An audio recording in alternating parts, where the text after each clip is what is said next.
aujourd'hui, beaucoup de jeunes sont dans ce piège. Il y a beaucoup de jeunes aujourd'hui, dès qu'ils obtiennent leur baccalauréat, ils vont à l'université, où ils sont peut-être souvent même orientés de force.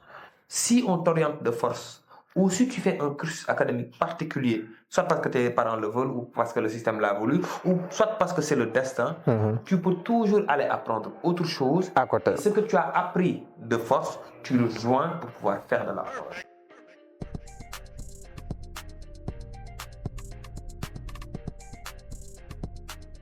Hello, c'est Manu Arthur, Business Expertise, comme vous le savez très bien. Ici, on parle entrepreneuriat, on parle création de richesse, on parle développement de carrière, whatever, tout ce que vous voulez. Oui, si vous êtes intéressé par ce genre de contenu, n'hésitez pas à vous abonner, n'hésitez pas à partager les contenus. Aujourd'hui, on est avec quelqu'un de très spécial, quelqu'un de particulier. Je vais le laisser se présenter pour les quelques personnes qui ne le connaissent pas encore. Notre star, vas-y. Je pense que c'est notre premier invité en noir fumé, quoi. Merci beaucoup, Manu, pour l'invitation. Je suis Ansa Touré. Je suis un entrepreneur sénégalais qui travaille essentiellement sur la création de solutions digitales pour l'Afrique et qui constitue principalement le levier de développement de nos pays. Donc, je suis dans une agence qui s'appelle Azerty Informatique. Et Azerty, depuis bientôt 8 ans, accompagne les entreprises de presque 16 pays sur tout ce qui est transformation digitale, création de solutions pour eux, innovation, accompagnement, etc. Et en même temps aussi, gère des missions de consultance pour des organisations internationales et pour d'autres entreprises aussi, sur tout ce qui est formation et renforcement de capacité des entrepreneurs, principalement francophones. Great. Donc, ceux qui veulent postuler, ceux qui sont en train de chercher du travail, vous pouvez le contacter. Parce que voilà quoi. J'ai déjà recruté pas mal, hein, mais si j'ai plus d'argent, je vais encore recruter d'autres personnes. Non, ça c'est le bon link à avoir, quoi. C'est le bon link. Est-ce que tu peux nous partager, je ne sais pas si tu te souviens de la première fois, de ta première expérience qui t'a permis de mettre un peu de money, quoi. Oh. Peu importe la somme, peu importe l'âge. Alors, ma première expérience, c'était une expérience quand j'étais au collège.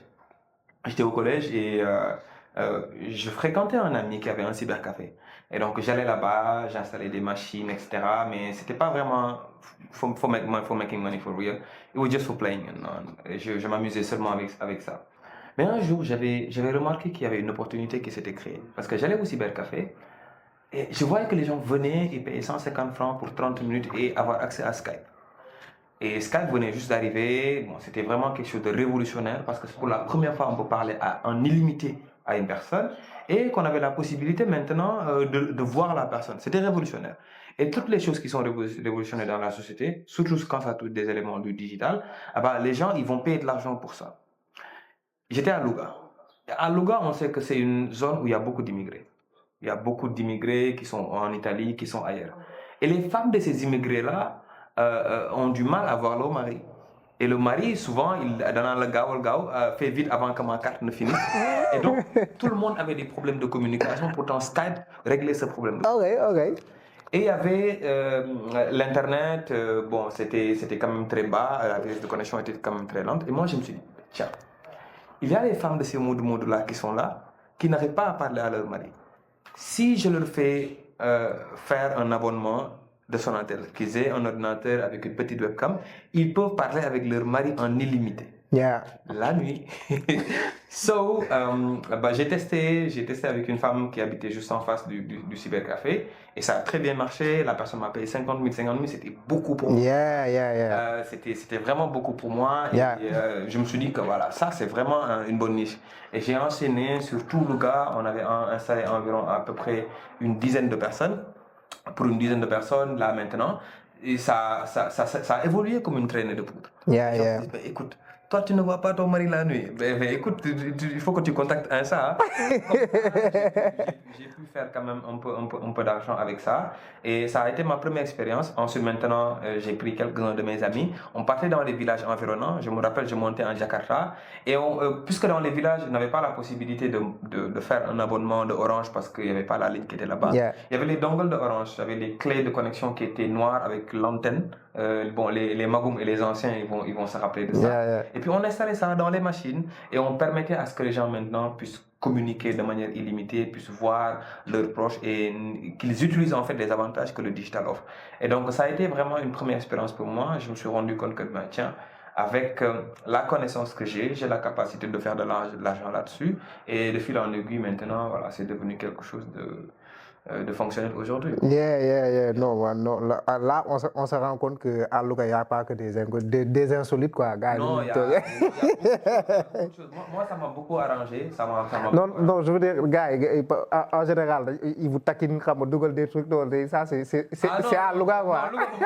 Bon, là, tu parles des fêtes de famille, là, qui sont un peu très folkloriques. Bon, en fait, moi, j'ai fait mes études. Non, c'est juste pour te taquiner un peu. Fala djangé, quoi. Okay. J'ai vu tous les extrêmes que tu peux dire.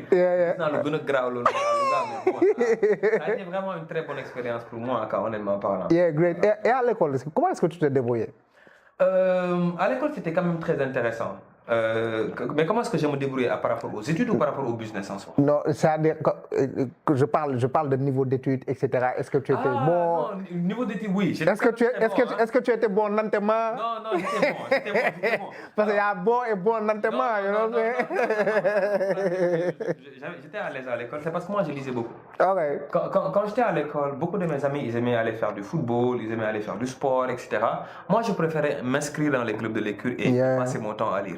Donc, toute ma jeunesse, je passais tout le temps mon temps à lire et à amener des bouquins, ça peut être des mangas et autre chose. Et j'ai caché même. Non, Dragon Ball, non, moi en tout cas, Dragon Ball, j'ai lu toute la collection. Et voilà quoi. Et je dessinais même quoi. J'ai toujours gardé mes dessins. J'ai toujours gardé mes dessins. Moi, j'utilisais en fait maintenant toute la connaissance que je puisais dans les livres pour épater mes professeurs. Okay. Les professeurs ne lisaient pas. Donc quand tu leur donnes une nouvelle information, tu dis cet élève-là, il est bon, il est intelligent. Et donc ça m'a beaucoup aidé. Et puis je me rappelle à chaque fois que l'on donnait les feuilles. Tu sais, quand on fait un devoir et qu'on donne les feuilles, c'est cool. Tu sais que tu seras l'une des dernières personnes à qui on va donner les feuilles. Parce qu'on donnait les meilleures notes, on les donnait en dernier. Okay. Et donc on était dans un petit groupe. Et je me rappelle, j'avais une concurrente qui s'appelait Fatou Diop, Fadja. Et c'était vraiment la guerre parce qu'elle était tout le temps la première de la classe. Je ne devais pas être la première de la classe entre première et terminale à cause d'elle. Et donc c'était vraiment une certaine bataille. Mais je pense qu'à un certain moment, ça m'a beaucoup aidé. Mais j'étais très nul à maths. Non, on est deux. Moi, je me suis dit, je me rappelle en terminale, je me suis dit, c'est-à-dire, je priais pour avoir un 5 en maths au bac pour assurer mon d'office, quoi. Ouais. Et exactement, moi, j'ai eu un 5. Mais et j'ai eu d'office. Et j'ai eu d'office. J'ai eu un 5. C'est-à-dire, moi, j'ai fait mon possible pour assurer les parties les moins compliquées, quoi. C'était quoi? Statistiques, dénombrement, etc. Limite, machin. Limite terminale. Voilà, mais après, il y avait des trucs un peu plus, je sais pas, un peu plus compliqués. Moi, je me fatigue pas sur ça. Je vais me fatiguer sur des choses où je sais que là, je pourrais avoir une chance de grignoter des points. Parce que Niao Gandé, là. Effectivement. Je grignote des points en maths, je grignote des points en EPS. J'étais très bon en gymnastique, mec. Parce que bon, en fait, quand tu habites parcelles, les parcelles assainies, etc., avec la mer, nous, on allait à la plage, on faisait des sauts, on faisait des sauts acrobatiques, etc. Donc la gymnastique, c'était un jeu d'enfant pour nous. Donc on faisait des saltos et tout. On a grandi avec ça, quoi. Bon, on sait tous que la gymnastique, c'est la matière qui a sauvé beaucoup de monde. Surtout les grands de la classe. Il y a une personne qui est tout le temps très costaud dans la classe, mais qui n'est pas souvent très intelligente. Lui, il se bat sur le PS pour pouvoir rattraper ses temps. On a tous connu ça dans nos salles de classe. On a aussi la plus petite de la classe qui est tout le temps devant. On a le responsable qui est là en train de toujours d'effacer le tableau et tout ça. Et je pense que dans nos classes, on a toujours eu des archétypes, en fait, des personnages qui ont existé dans toutes les salles de classe. Et je pense que voilà, c'est ce qui a joué un tout petit peu sur nos identités, quoi. Et une autre chose aussi, j'ai fait une réflexion très récemment. Je me suis dit, tiens, les personnes qui avaient tout le temps les meilleures notes en classe, où sont-ils aujourd'hui? Et là, c'est une réflexion que j'ai eue et un message que je pourrais donner même à mes petits frères. C'est pas forcément que tu n'es pas le meilleur de la classe, que tu n'es pas le premier de la classe que tu vas réussir dans la vie. Ouais, Tu vois un peu. Et s'il y a des gens adultes aujourd'hui qui nous regardent, s'ils réfléchissent un tout petit peu, qu'ils fassent une petite rétrospective, ils vont se rendre compte que souvent, même les gens qui étaient deuxième, troisième, cinquième de la classe, c'est eux qui ont plus réussi professionnellement que les gens qui étaient tout le temps premiers de la classe. Il y a plein de choses qui justifient ça. Et selon toi, qu'est-ce qui a beaucoup plus joué dans la réussite? Bon, parce que tu vois un peu, voilà quoi, le niveau de réussite de pas mal de gens que tu as connus jeunes, etc. Pour toi, quels sont les éléments qui jouent le plus dans la vie, voilà quoi, dans la réussite, quoi? Pour moi, c'est quelqu'un qui a un objectif sur le long terme. Yeah. Quelqu'un qui a un objectif sur le long terme, mais deux éléments principaux. Le premier élément, c'est quoi? C'est que ce sont des gens qui ont très tôt compris que dans la vie, il faut d'abord avoir de la connaissance avant de chercher l'argent. Mm-hmm. Beaucoup de jeunes aujourd'hui veulent réussir, ils veulent avoir un très bon boulot, ils veulent entrer dans l'entrepreneuriat ou autre chose, ils veulent avoir de l'argent maintenant. La deuxième chose que j'ai remarqué sur les gens qui ont le plus réussi dans ce pays-là, ce sont les gens qui ont donné une très grande importance au réseau. Chercher de la connaissance, chercher du réseau. Si le monde se réinitialisait demain, tu peux toujours recommencer à zéro. Et donc, quand tu as de la connaissance, tu peux faire du travail, tu peux utiliser ta matière grise pour faire des prestations et gagner de l'argent. Yeah. Quand tu as du réseau, même si tu n'as pas les moyens ou autre chose, une personne va te faire confiance, tu vas faire du travail pour lui et cette personne-là va te recommander à une autre personne. Et donc, pour moi, ce sont les deux éléments clés que j'ai vus sur tous les gens qui ont principalement réussi en business au Sénégal. Mais tu as totalement raison. Hein. J'ai récemment partagé un contenu sur Twitter, je me suis fait attaquer. On m'a pris par le col. Je parlais de stage, quoi. De stage, je disais aux gens dans le contenu. C'était une conférence que j'ai fait il y a pas mal de temps, hein, je pense qu'il y a quelques mois en arrière, quoi. Mais je disais dans la conférence que, guys, même si vous avez faites votre possible pour aller faire des stages, parce que voilà quoi, c'est jamais pareil à ce que vous apprenez. J'ai dit pire. Et même si vous pouvez aller payer. Et les gens, ils ont été frustrés par cette partie-là. Quand j'ai dit même si vous pouvez aller payer pour faire un stage. Parce que moi, personnellement, je sais que si je devais retourner en arrière, je commencerais à entrer dans les entreprises beaucoup plus tôt, même s'il faut payer les entreprises pour être dedans. Parce que ce que j'apprends en entreprise, ce n'est rien comparé à ce que... Je vais te dire quelque chose. Une personne doit apprendre à travailler gratuitement. Dans ses débuts. You have to work for free. Je ne me rappelle plus de quel prophète c'était. Hein. Bon, c'est celui je pense que c'est Moussa.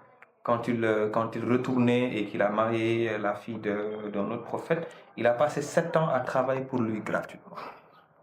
Avant de pouvoir épouser la femme. Yeah.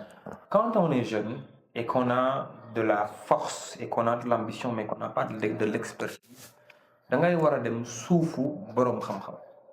Gis nga nit ñi la manière dont on fait le tarbiyou en religion, c'est de cette même manière-là qu'on doit faire le tarbiyou en business en soi. Yeah. Selon toi, pourquoi est-ce que les mentors, les gens qui sont très expérimentés, pourquoi est-ce qu'ils sont si bien payés lorsqu'ils sortent, lorsqu'ils parlent? Un jour, je me rappelle, j'étais très jeune, j'ai rencontré une dame exceptionnelle qui était femme chef d'entreprise. Je démarrais mes business, c'était en 2014. Elle avait dit quelque chose qui m'avait énormément frappé. Elle a dit, aujourd'hui, je fais des missions de consultance et on me paye leurs 500 000 francs l'heure. That was so presque $1000, quoi. Yes. That was so big for me. I'm like, no, there ain't no way, man. This woman is getting paid like 500 000 par heure. Wow. Aujourd'hui, en 2024, tu es payé plus qu'elle. Yeah. Et donc, qu'est-ce que j'ai compris? Ce sont des gens qui ont eu tellement d'expérience que la valeur de la connaissance qu'ils te donnent vaut cet argent. Yeah. Et je vais te dire quelque chose. J'ai une fois vu un coach, une personne qui a dit, souvent tu peux rencontrer quelqu'un. Il te dit, moi je peux te faire un site internet par exemple. Je donne un exemple tout basique parce que tout le monde le fait maintenant. La personne te dit, le site je le fais en 30 jours, tu vas me payer 5 millions. Une personne te dit, le site moi je le fais en 24 heures et tu vas me payer 10 millions. Ou tu vas me payer 5 millions au même prix. Et souvent, les gens, ils confondent, ils se disent non, pourquoi est-ce que toi, tu passes moins de temps, donc tu dois réduire ton budget. Mais la personne nous a dit, j'ai passé 10 ans de ma vie pour être capable de faire le travail en 24 heures. For real. Donc, en fait, payer pour avoir de la connaissance, c'est extrêmement important. Serigne Touba a dit, si tu dois aller chercher de la connaissance, porte des chaussures en fer et marche jusqu'à que ça se détériore. Imagine, tu portes des chaussures en fer jusqu'à que ça se détériore pour que tu puisses avoir de la connaissance. Et donc, aujourd'hui, le problème avec la jeunesse d'aujourd'hui, c'est que people want to have money fast. Ils veulent avoir de l'argent très vite, très rapidement, sans être fatigués. Alors que ce n'est pas possible. Le mot qui conclut tout ça, c'est la patience, l'abnégation et la détermination. Un jeune doit avoir de la détermination. Et regarde, même quand on y regarde encore plus près, c'est-à-dire il n'y a pas possibilité de travailler gratuitement. Non. Tu sais dans quel sens? Parce que l'expérience que tu es en train de vivre, c'est-à-dire même dans un job, si on te paye, l'argent, à tout moment, tu peux dépenser l'argent. Mais il y a quelque chose qui ne va pas disparaître. C'est l'expérience que tu as acquis dans ce job-là. Effectivement. Donc, même si tu viens dans une entreprise, on te donne accès à des informations. Et des informations qui sont réelles, qui sont utiles. Parce que quand tu es à l'école, le prof vient te dire, il te parle de choses, etc. Et dans la majeure partie, tu vois des profs marketing qui n'ont jamais géré un département marketing. Non, mais I'm telling you. C'est des profs marketing qui n'ont jamais pratiqué le marketing dans une entreprise. Parce que le marketing, ce n'est pas de la théorie. By the way, moi ça touche un petit peu, peut-être que ça va enjamber même certains éléments. Aujourd'hui, il y a beaucoup de personnes qui ne sont pas à la bonne place. Ils se posent ils ne sont pas vraiment à la bonne place. L'exemple que tu as donné tout à l'heure, tu as des profs de marketing qui n'ont jamais eu une expérience de marketing. Tu as des coachs en entrepreneuriat qui n'ont pas un business qui marche. Yeah. Tu as, déjà énormément d'experts qui n'ont aucune expérience on the field. La théorie et la pratique, c'est complètement différent. Yeah. Quelqu'un qui a été dans la pratique, c'est quelqu'un qui a beaucoup de tâches, qui a beaucoup de poussière sur la tête, qui est essoufflé et qui est fatigué. Carrément. Parce que le marché lui-même ne te... Mais quelqu'un qui est dans la théorie, tu es dans un Ponzi scheme. Tu es dans une pyramide de Ponzi. Dans une pyramide de Ponzi. Tu vas avoir quelqu'un, qui a pris des livres comme ceci, hein. Il a toutes les informations de ce bouquin-là. Et il se crée, en fait, pour lui, ça va, hein. Pour lui, il est vraiment dans quelque chose de bien. Dans la mesure où il récite ce qui est dans le bouquin, et que les gars, ils récupèrent cette information-là pour le réciter à une autre personne, quand est-ce qu'on va se développer? Tu sais, parce que je gère aussi une agence digitale, et je me suis rendu compte que, en fait, ici, ce qui te permet vraiment de faire des résultats quand tu fais du marketing ou bien quand tu es une agence digitale, c'est d'être capable d'adapter les outils digitaux aux réalités d'ici. Je te donne un exemple. Moi, j'ai fait des certifications, j'ai acheté des cours, etc. Et, par exemple, dans les cours donnés par des Européens ou des Américains, par exemple, il y a une place qui est très importante pour la partie email marketing. Par exemple, après, cette partie-là ne peut pas être aussi importante pour un jeune entrepreneur qui cible des gens ici qui n'ont même pas d'adresse email ou bien qui, même s'ils ont des adresses email, c'est-à-dire, ils créent une boîte mail juste pour avoir accès aux réseaux sociaux. Donc, tu ne peux pas donner autant d'importance à l'email marketing ici en Afrique. Et ça, c'est important et c'est des adaptations. On peut avoir énormément d'adaptations, par exemple, par rapport au site Internet. Parce qu'au début, c'est-à-dire, tu vois, les gens, ils n'avaient pas l'habitude d'aller acheter des trucs et de payer avant de recevoir le truc. Et je pense qu'après, des entreprises comme Jumia ont su s'adapter. C'est-à-dire, ils auraient pu essayer de dire, oui, on est une entreprise digitale, on ne fait de la com que sur le digital. Mais ils distribuent des flyers, ils font de la com à la radio, à la télé, etc. Ils s'adaptent au marché. Ils donnent la possibilité aux gens de payer par les moyens de paiement locaux. Ce n'est pas que par carte. Et ça, c'est important. C'est-à-dire, la connaissance, c'est-à-dire, il y a différence entre information et connaissance. Effectivement. Alors, supposons aujourd'hui qu'on te donne 4 lignes. On a une ligne, deuxième ligne, troisième ligne, quatrième ligne. Et qu'on te donne ces 4 lignes-là. Tu as l'information. Easy. Si tu es capable de faire un carré parfait avec des angles de 90 degrés, là, tu as de la connaissance. C'est-à-dire qu'aujourd'hui, nous, on a eu une certaine problématique. On est né dans un ère digital, on a grandi dans cette ère digitale-là, on récupère énormément d'informations, mais on pense qu'on ne pourra réussir le traitement de cette information-là que lorsqu'on aura copié les gens qui sont sur Internet. On va sur YouTube pour voir comment est-ce qu'une autre personne en Chine a fait un business, on veut répliquer le même business. Alors qu'ici, on a des réalités. Yeah. On a des gens qui n'ont pas tous des iPhones, ils ont des téléphones basiques, ça peut être des téléphones qui ne sont pas des Android ou des Samsung, ils n'en ont pas, ils n'ont que des téléphones simples. Donc, tu dois adapter ta technologie pour le rendre disponible en USSD. Il y a des gens qui ont une certaine faiblesse au niveau de la connaissance du langage digital en session. Il faudra que tu l'adaptes. Et c'est comme ça que Wave a réussi. Yeah. Wave, ce qu'il a fait, c'est qu'ils ont pris leurs ingénieurs, ils les ont amenés à Hambourg. Et pendant presque 2 ans, ils ont fait plein de tests, plein d'expériences pour voir exactement comment est-ce que les gens utilisent la plateforme. Aujourd'hui, regardez. Ouvrez l'application de Orange, Maxi. Ouvrez l'application de Wave. Essayez de faire un transfert. Tu vas prendre 3 fois moins de temps en faisant un transfert dans Wave qu'en le faisant sur Orange. Pourquoi? Parce qu'ils ont compris l'expérience utilisateur. Ils ont compris qu'ici, les gens veulent quelque chose de simple et de basique. Donc, c'est une... Mais c'est même la raison pour laquelle WhatsApp marche bien ici. Parce que c'est simple. C'est-à-dire, aujourd'hui, tu sais, pour moi... J'ai une anecdote par rapport à WhatsApp. Hein? Yeah, non, il faut. Regarde, c'est-à-dire, je jette juste un petit truc et tu balances ton anecdote. C'est-à-dire, moi, je me suis rendu compte aujourd'hui que la capacité à simplifier des choses est devenue une vraie compétence. Et c'est cette capacité de Wave à simplifier leur application jusqu'à ce que l'expérience soit vraiment adaptée à notre contexte. C'est aujourd'hui, c'est comme tu as dit, c'est ce qui leur a en partie permis de s'imposer sur le marché. Simplicity is best. Yeah. Plus tu es simple, plus tu règles un problème, mieux c'est. Et nous, on aime vraiment les choses complexes. Nous, Africains, on aime vraiment les choses complexes parce qu'on a un certain complexe d'infériorité. On veut montrer quelque chose de complexe alors que les gens ne veulent que tu le règles un problème. Concernant WhatsApp, il y a de cela à peu près 5 ans, quand WhatsApp Business venait de se lancer, moi j'étais consultant pour Facebook, bon je le suis toujours. Et Facebook nous avait donné une instruction. Il nous avait dit, on lance l'application, mais on ne sait pas exactement comment est-ce que les gens vont réagir par rapport à ça. On fait les bêta-tests, on va la rendre disponible qu'en Android. Je ne sais pas si vous vous rappelez, WhatsApp Business n'était disponible qu'en Android. Mais c'était principalement destiné aux gens qui avaient des petits business dans les pays du tiers-monde. Et nous, dans les formations qu'on faisait au Bénin, au Congo, au Niger, partout dans ces pays-là, on récupérait des feedbacks directement des utilisateurs. Je me rappelle une fois, je suis parti à Zender. J'étais à presque 700-800 km de Niamey. Okay. On était parti en voiture, je me rappelle, j'étais hyper fatigué. J'avais rencontré des gens qui n'avaient aucune idée de ce que c'est Facebook. J'étais supposé leur donner une formation pour utiliser Facebook et WhatsApp Business. Ils ne savaient même pas c'est quoi en Facebook.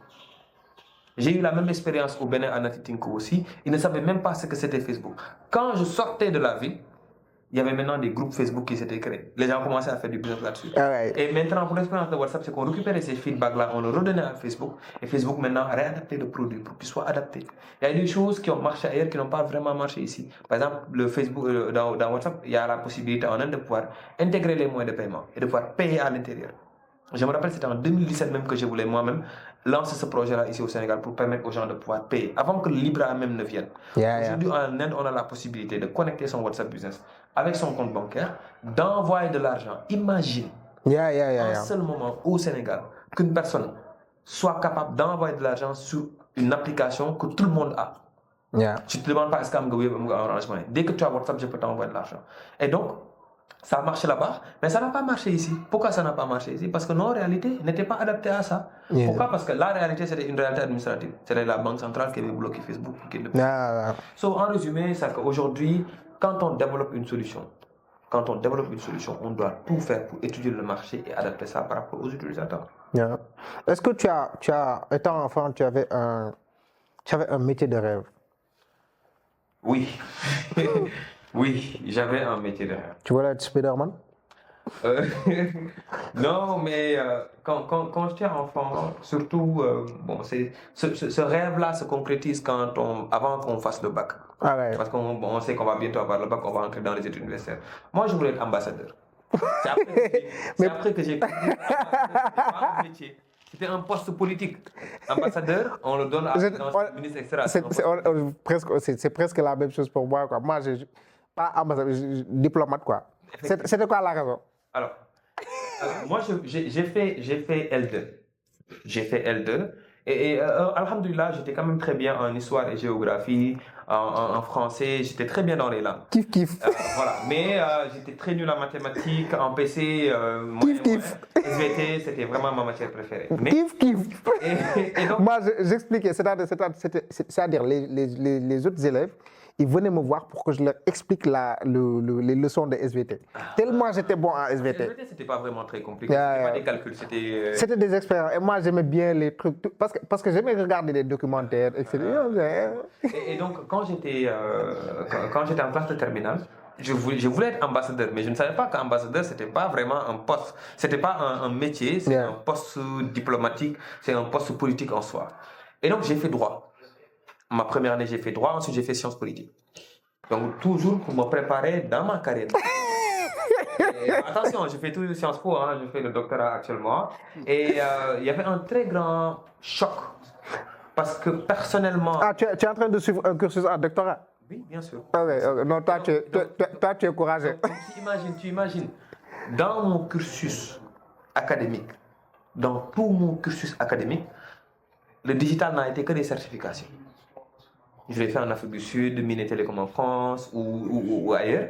Mais dans le cursus académique traditionnel, je n'ai fait que des études de droit et de sciences politiques. Et là, beaucoup de personnes ne le savent pas. Et donc, il y avait vraiment un problème parce que je rencontre des gens qui me disent, mais toi, tu fais Sciences Po, oui. Je dis, mais pourquoi est-ce que tu es dans le digital?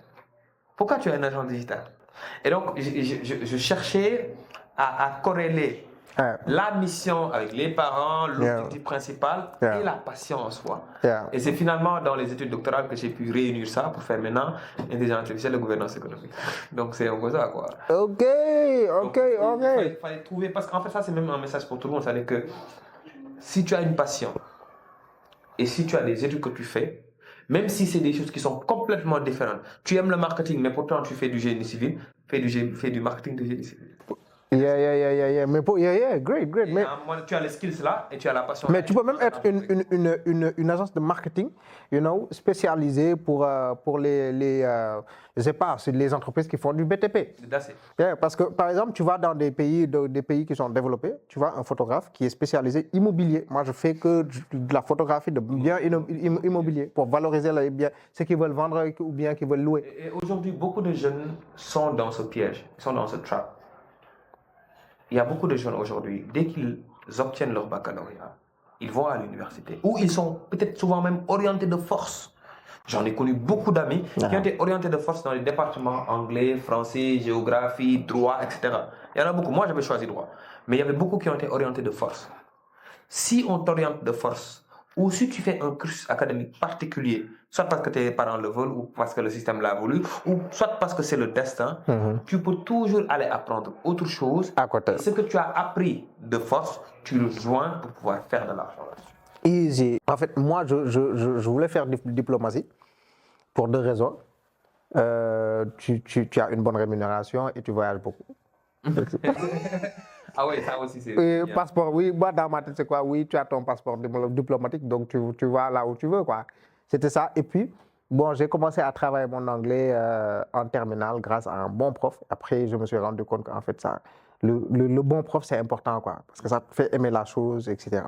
Et quand j'ai eu le bac, j'ai demandé à être orienté en anglais. Parce que je me suis dit, non, un bon diplomate, il devrait parler beaucoup de langues. Et j'étais déjà bon en espagnol, quoi. Bon, là, j'ai tout perdu.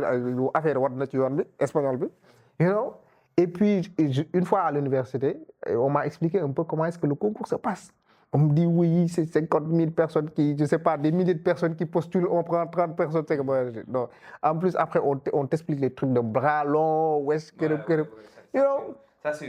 moi, je suis pas fait pour ça. Moi, mériter, c'est-à-dire tu mérites, tu passes, quoi. C'est trop compliqué. Ça, c'est une réalité. Et j'ai commencé à expérimenter des choses, quoi. Une autre réalité, mais cette réalité-là, je l'ai principalement vue à l'université. Moi, j'ai vécu à l'université presque 4 ans. By the way, je fais un big up à tous mes amis syndicalistes. Bon, on se... Voilà, moi, j'étais au département d'anglais. Ah, ok. On a fait première année, master 2. Je vivais au campus et j'avais vraiment... C'était l'une des meilleures expériences de ma vie. Tu as fait quel pavillon? Ah non, tous les pavillons. Carrément. Pavillon A, pavillon Defna B, Defna D, Yeah. pavillon E. Yeah. Pavillon, frère. Yeah. 3M, 19D. J'ai habité dans ces trucs-là. Moi, j'ai même fait ESP, quoi. J'avais un ami qui était là-bas, donc voilà, quoi. Il y a quelque chose que j'ai remarqué. C'est qu'aujourd'hui, beaucoup de jeunes, quand ils font un cursus scolaire, ils voient beaucoup de leurs amis faire des demandes de prescription et aller faire des études en France, aller faire des études ailleurs. Moi, j'ai fait une étude par rapport à ça. J'ai vécu ça et après, j'ai fait une conclusion par rapport à ça. Quand j'étais en licence 2, tous mes amis ont enclenché des procédures de prescription. Ils sont partis en France. Moi, je me suis dit, non, I'm gonna stay, man. And you know why I stayed? Parce qu'il y avait tellement de problèmes au Sénégal. Et j'avais tellement vu qu'on peut régler ces problèmes-là, que ce serait vraiment mieux de rester et de faire beaucoup plus d'argent. Aujourd'hui, sortir du Sénégal n'est pas vraiment la meilleure solution. Et donc, je dis ça à tous mes frères, je dis ça à tout le monde. Si vous avez la possibilité de rester, restez. Si vous avez la possibilité de créer votre business ici, faites-le ici, parce que fait maintenant... Plus grave. Demande à Hakim qui est là. Yeah. On était à Paris il n'y a même pas longtemps. Lui-même, il a vu de ses propres yeux. Beaucoup, 57% des Sénégalais qui sont là-bas sont dans la souffrance.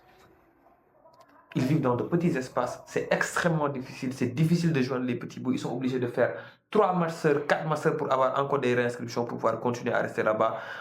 L'Occident n'est pas vraiment la solution. Non, en fait, moi, je dis souvent que il faut pas se baser sur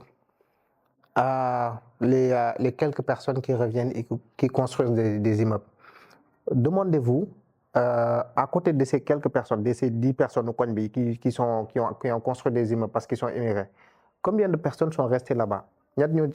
Voilà, c'est-à-dire quel est le vrai pourcentage de personnes qui ont réussi? C'est pas bien, hein? Il y a beaucoup de personnes qui réussissent. Yeah. Une bonne partie qui sont partis parce que les autres sont partis. Effectivement. Il y a une bonne partie qui sont partis parce qu'ils voulaient prendre l'avion. Et ça, j'ai vu beaucoup de personnes, ils voulaient juste prendre l'avion. C'est la raison pour laquelle ils ont voulu voyager. Et donc tu vas là-bas, tu ne t'es pas préparé, tu n'as pas de skills et tu bases toute ta réussite professionnelle sur un diplôme quand tu vas retourner au Sénégal.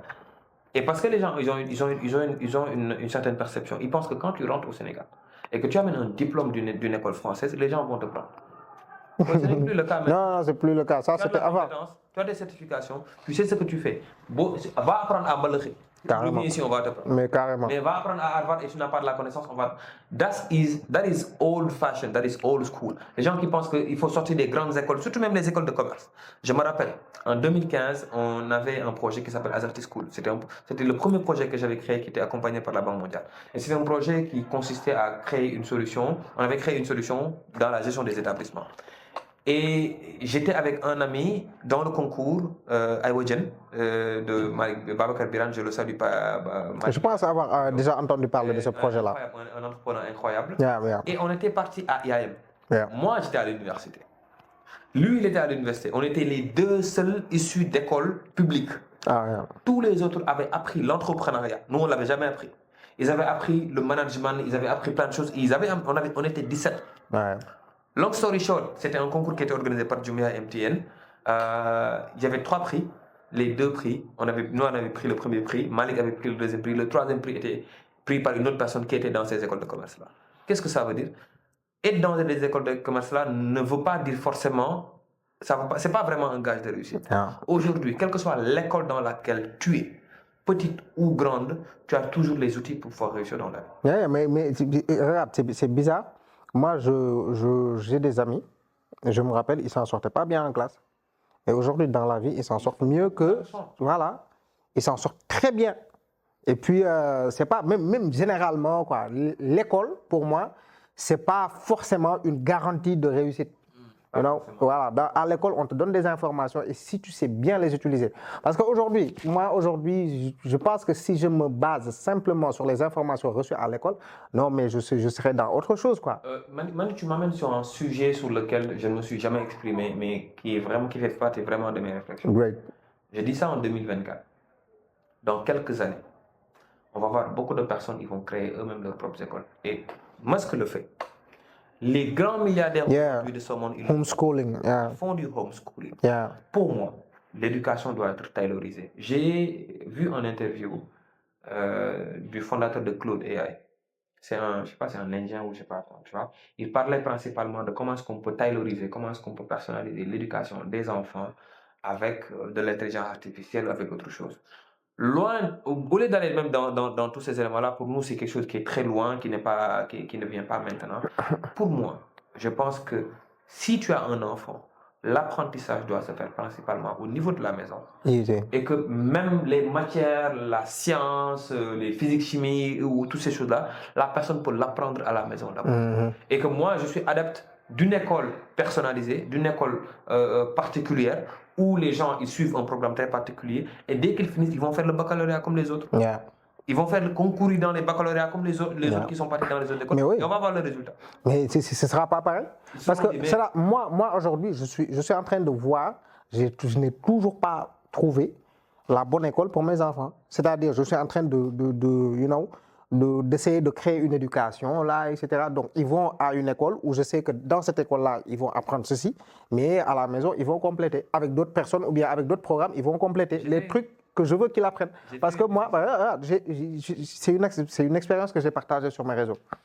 Mon fils aîné, il a maîtrisé l'alphabet. Quand je dis maîtriser, tu mélanges les lettres comme tu veux, les chiffres comme tu veux. Il te dit que cette lettre, c'est cette lettre à 3 ans, alors que je l'ai appris à 6 ans.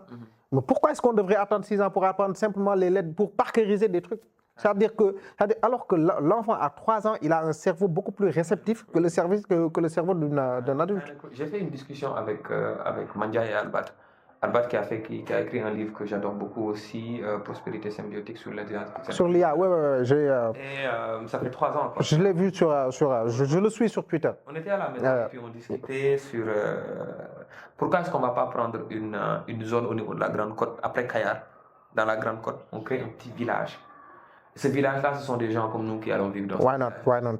On crée notre petite école, il y a des drones, il y a de l'IA, il y a plein de choses. Il y a des expériences. On crée notre petite communauté.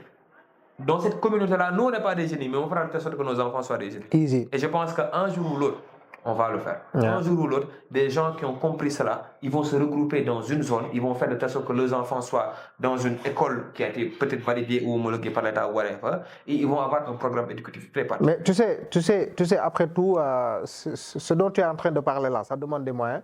Et je suis sûr que la raison pour laquelle tu te lèves every day, c'est-à-dire tu es en train de, c'est-à-dire c'est pour avoir les moyens de le faire. Non, ça on va le faire. On a déjà démarré avec Akim même à Lac Rose. On est en train de faire des trucs quoi. Je pense que il y aura des gens qui vont nous rejoindre là-bas. On va créer un écosystème très particulier uniquement pour favoriser l'apprentissage très avancé pour les enfants. Ce serait beaucoup de temps à l'école, passer 18 ans à se poser sur les bancs et apprendre quelque chose qui a été validé par un vieux qui est mort depuis très longtemps. Non, mais ça c'est plus de. Pour moi, l'école c'est pas de l'apprentissage quoi, c'est plus du dressage. Parce que regarde, non mais c'est du dressage. I'm telling you, c'est-à-dire un chien assis.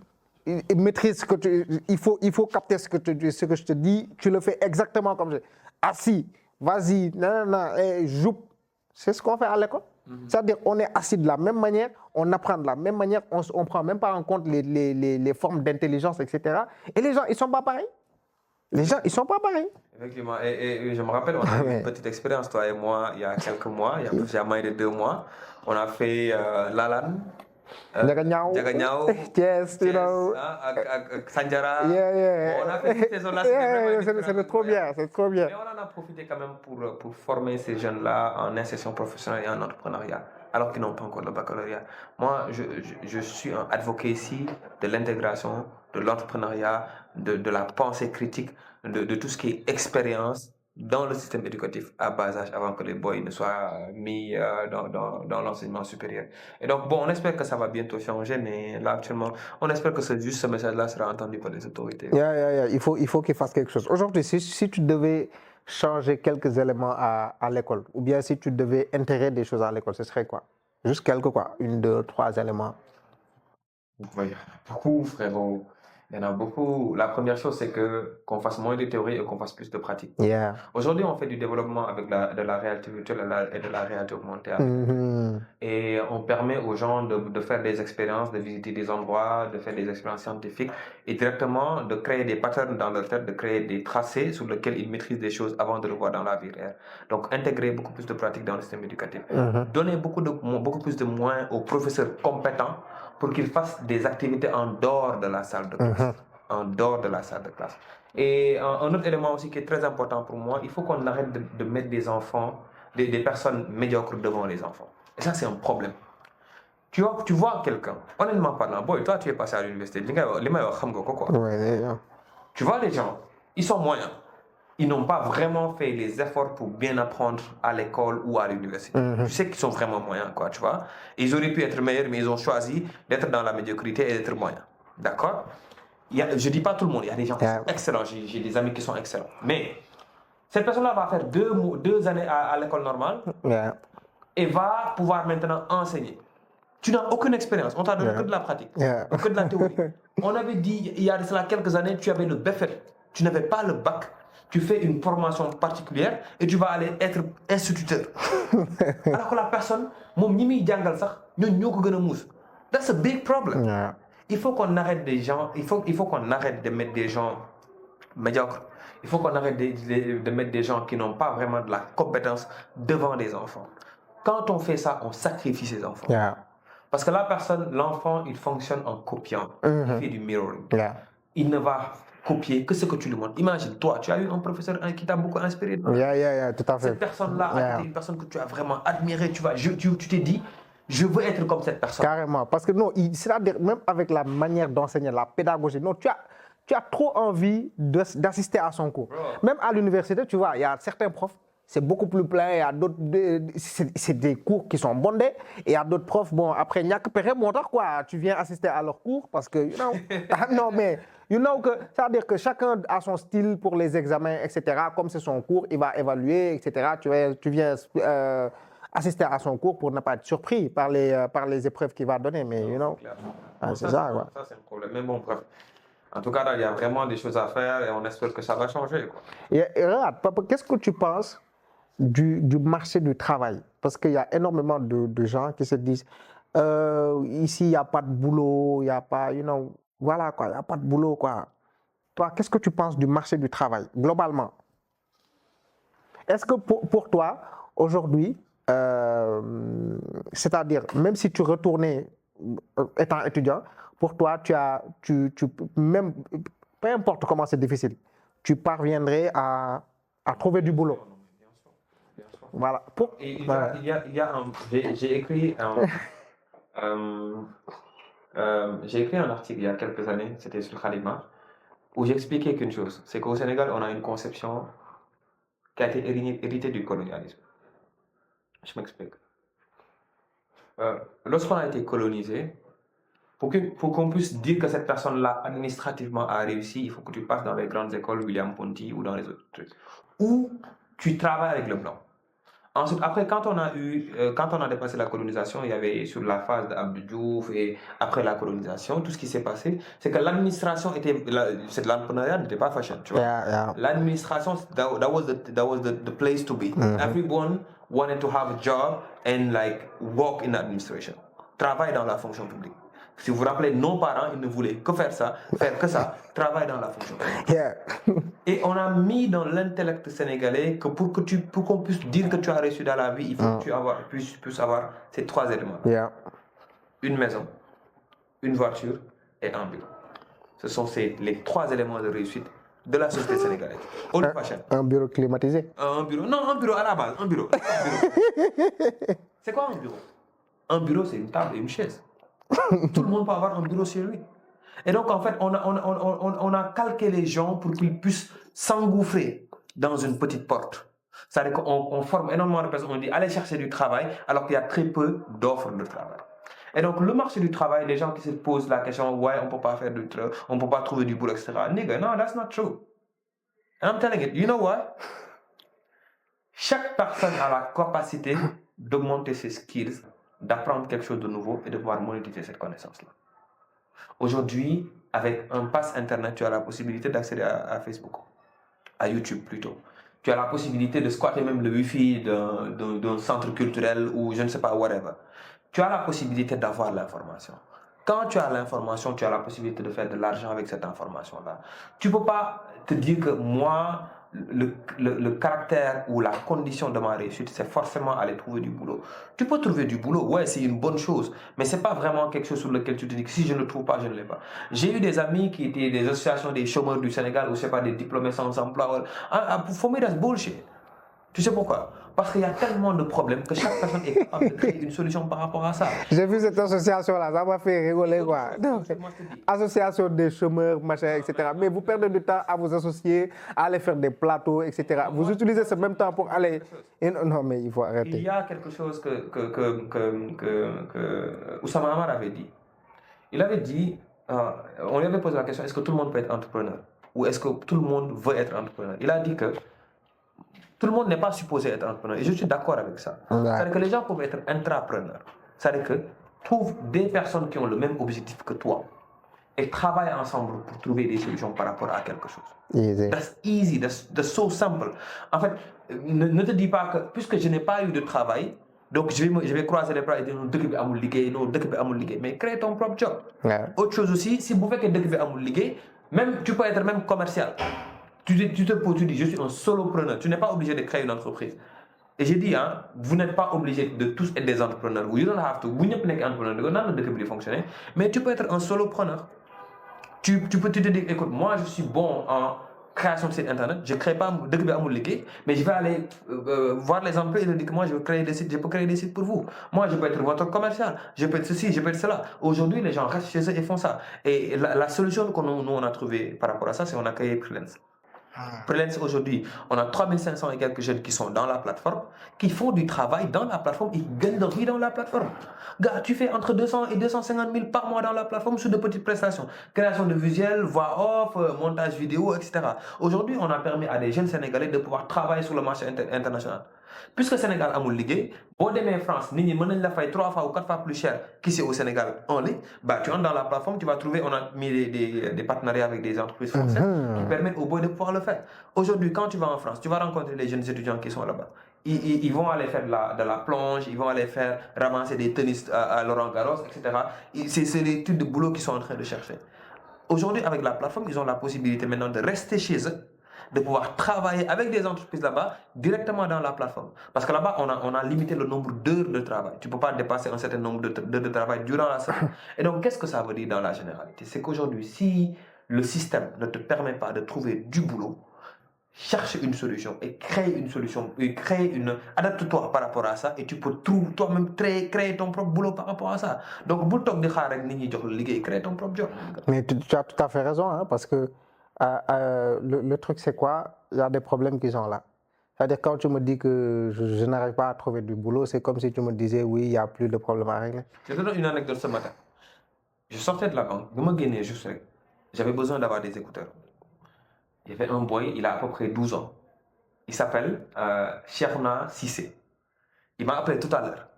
Le boy, c'est un gamin. Il m'a dit qu'il est venu à Dakar il y a une semaine. C'est maintenant qu'il a commencé à marcher dans la rue et à vendre des écouteurs, etc. Le boy, le gamin, il est très petit. Hein? Il m'a dit, prends mon numéro. Comme ça, quand tu as besoin de quelque chose, il m'a dit, donne-moi le dawala. Non, mais il y a des skills, non. Et c'est des choses. Non, il a fait des trucs, il a fait des moves, de grandes personnes, des adultes. Ils ne le font pas. Dans la vie professionnelle, ils ne le font pas en business. Mais dis-moi, mais il mais il m'a dit, donne-moi parce que je jël sama numéro, mu jël numéro, ba ma jël numéro, woo ma ko enregistré gu ma numéro, dama ko fàtte woon. Mais dama ko yónnee wéew, dama ne su ma wàccee après je vais le faire. Boy bi, je te jure, il y a moins de 2 ans le boy il m'a appelé. Il m'a dit, bi mooy sama numéro, man la Cheikhouna. Mais xale bu ndaw jugee Saloum la jugee wax na ma tur dëkk mais j'ai oublié vers Nioro. Il est venu il y a une semaine à Dakar, il a créé son propre job, il est en train de créer son réseau. C'est ce que je disais tout à l'heure. Making money and networking. Boy bu ndaw 12 years old. Yes.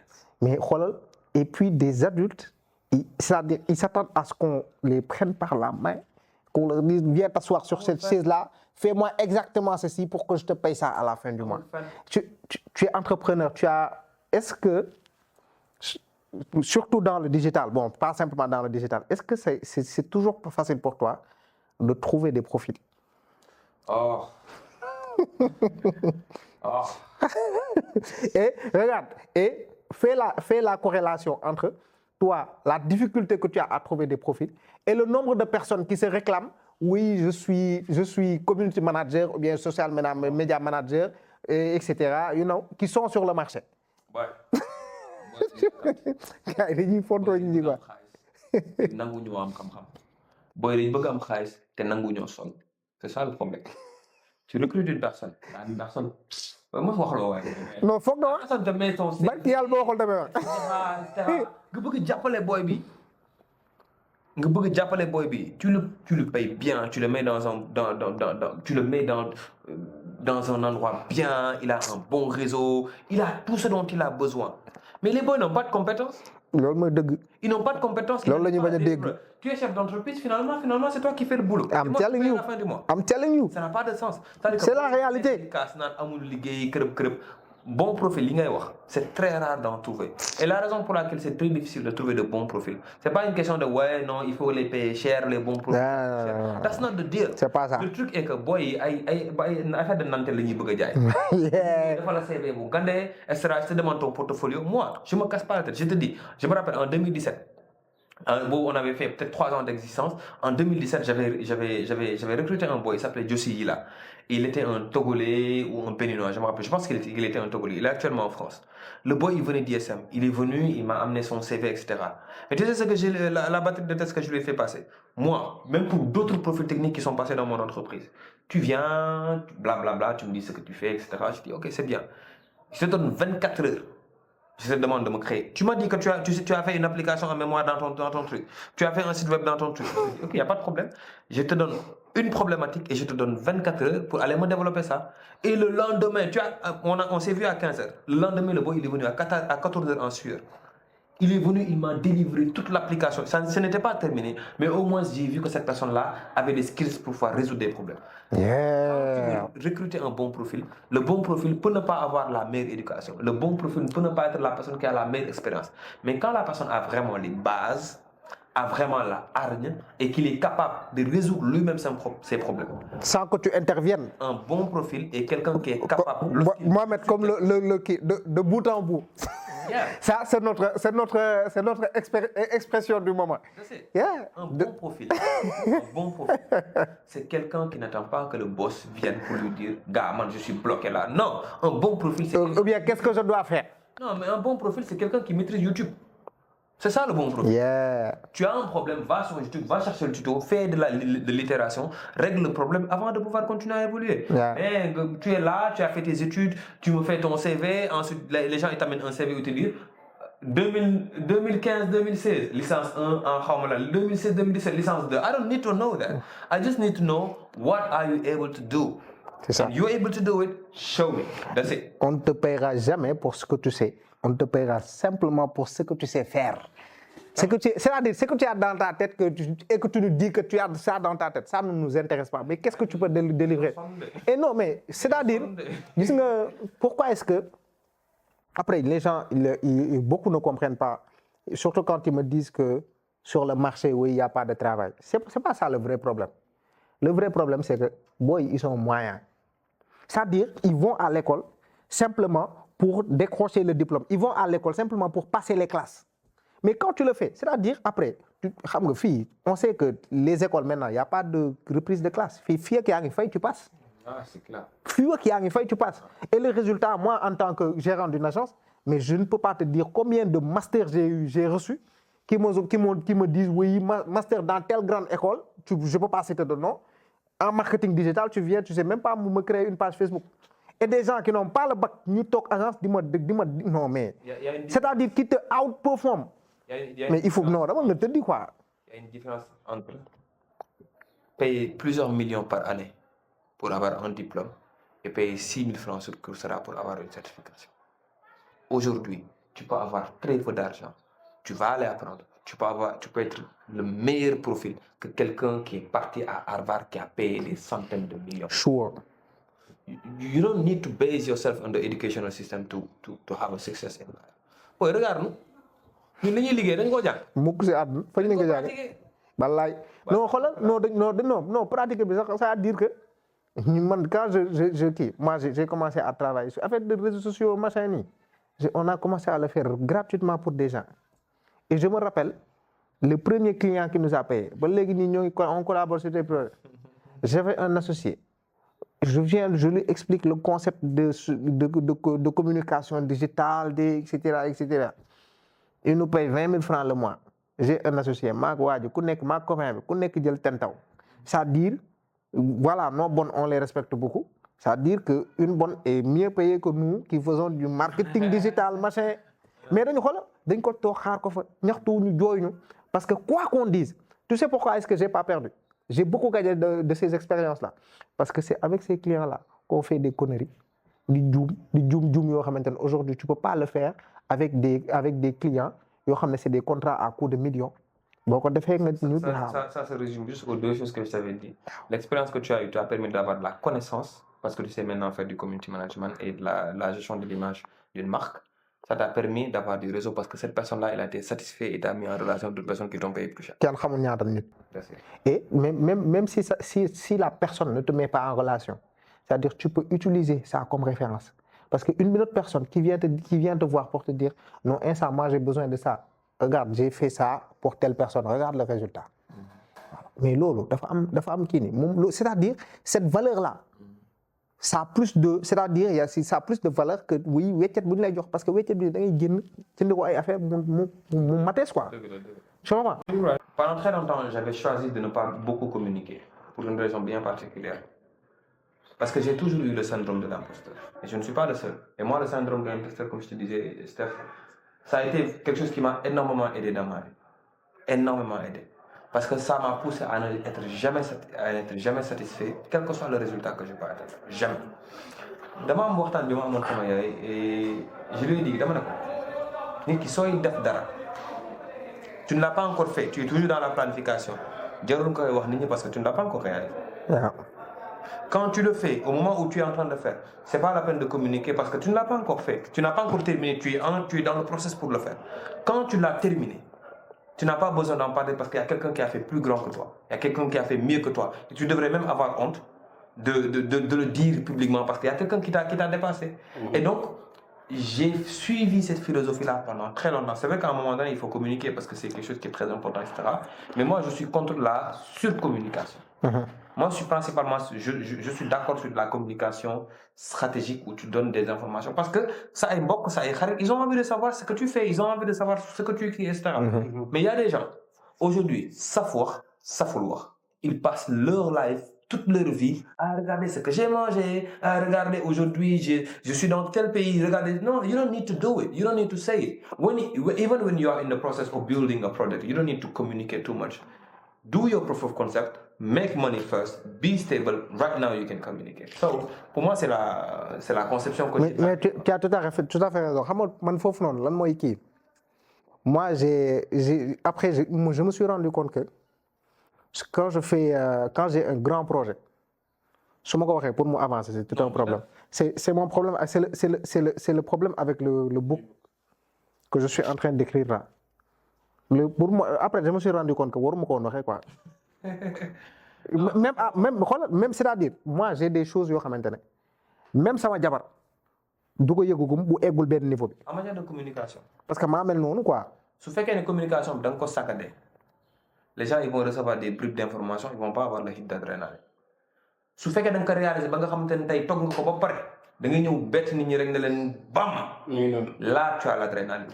Les choses qui ont le plus marqué les gens aujourd'hui dans notre écosystème, ce sont des choses qu'on a travaillé pendant très très très longtemps et quand le résultat se fait tu dis ah par exemple booy tabax kër sax bul nekk di wër ah man kay sama chantier bi non I'm telling you man de tabax naa kër gi gars yi mu ngi nii that's it wallahi c'est comme kii nii rek Codou disait hier xaw ma avant-hier mooy maanaam nañ ko togg ko ba mu ñor ba mu foog togg bi fendi boo ko yekkee mu ñekk kii mais boo kii c'est tout à fait ça hein.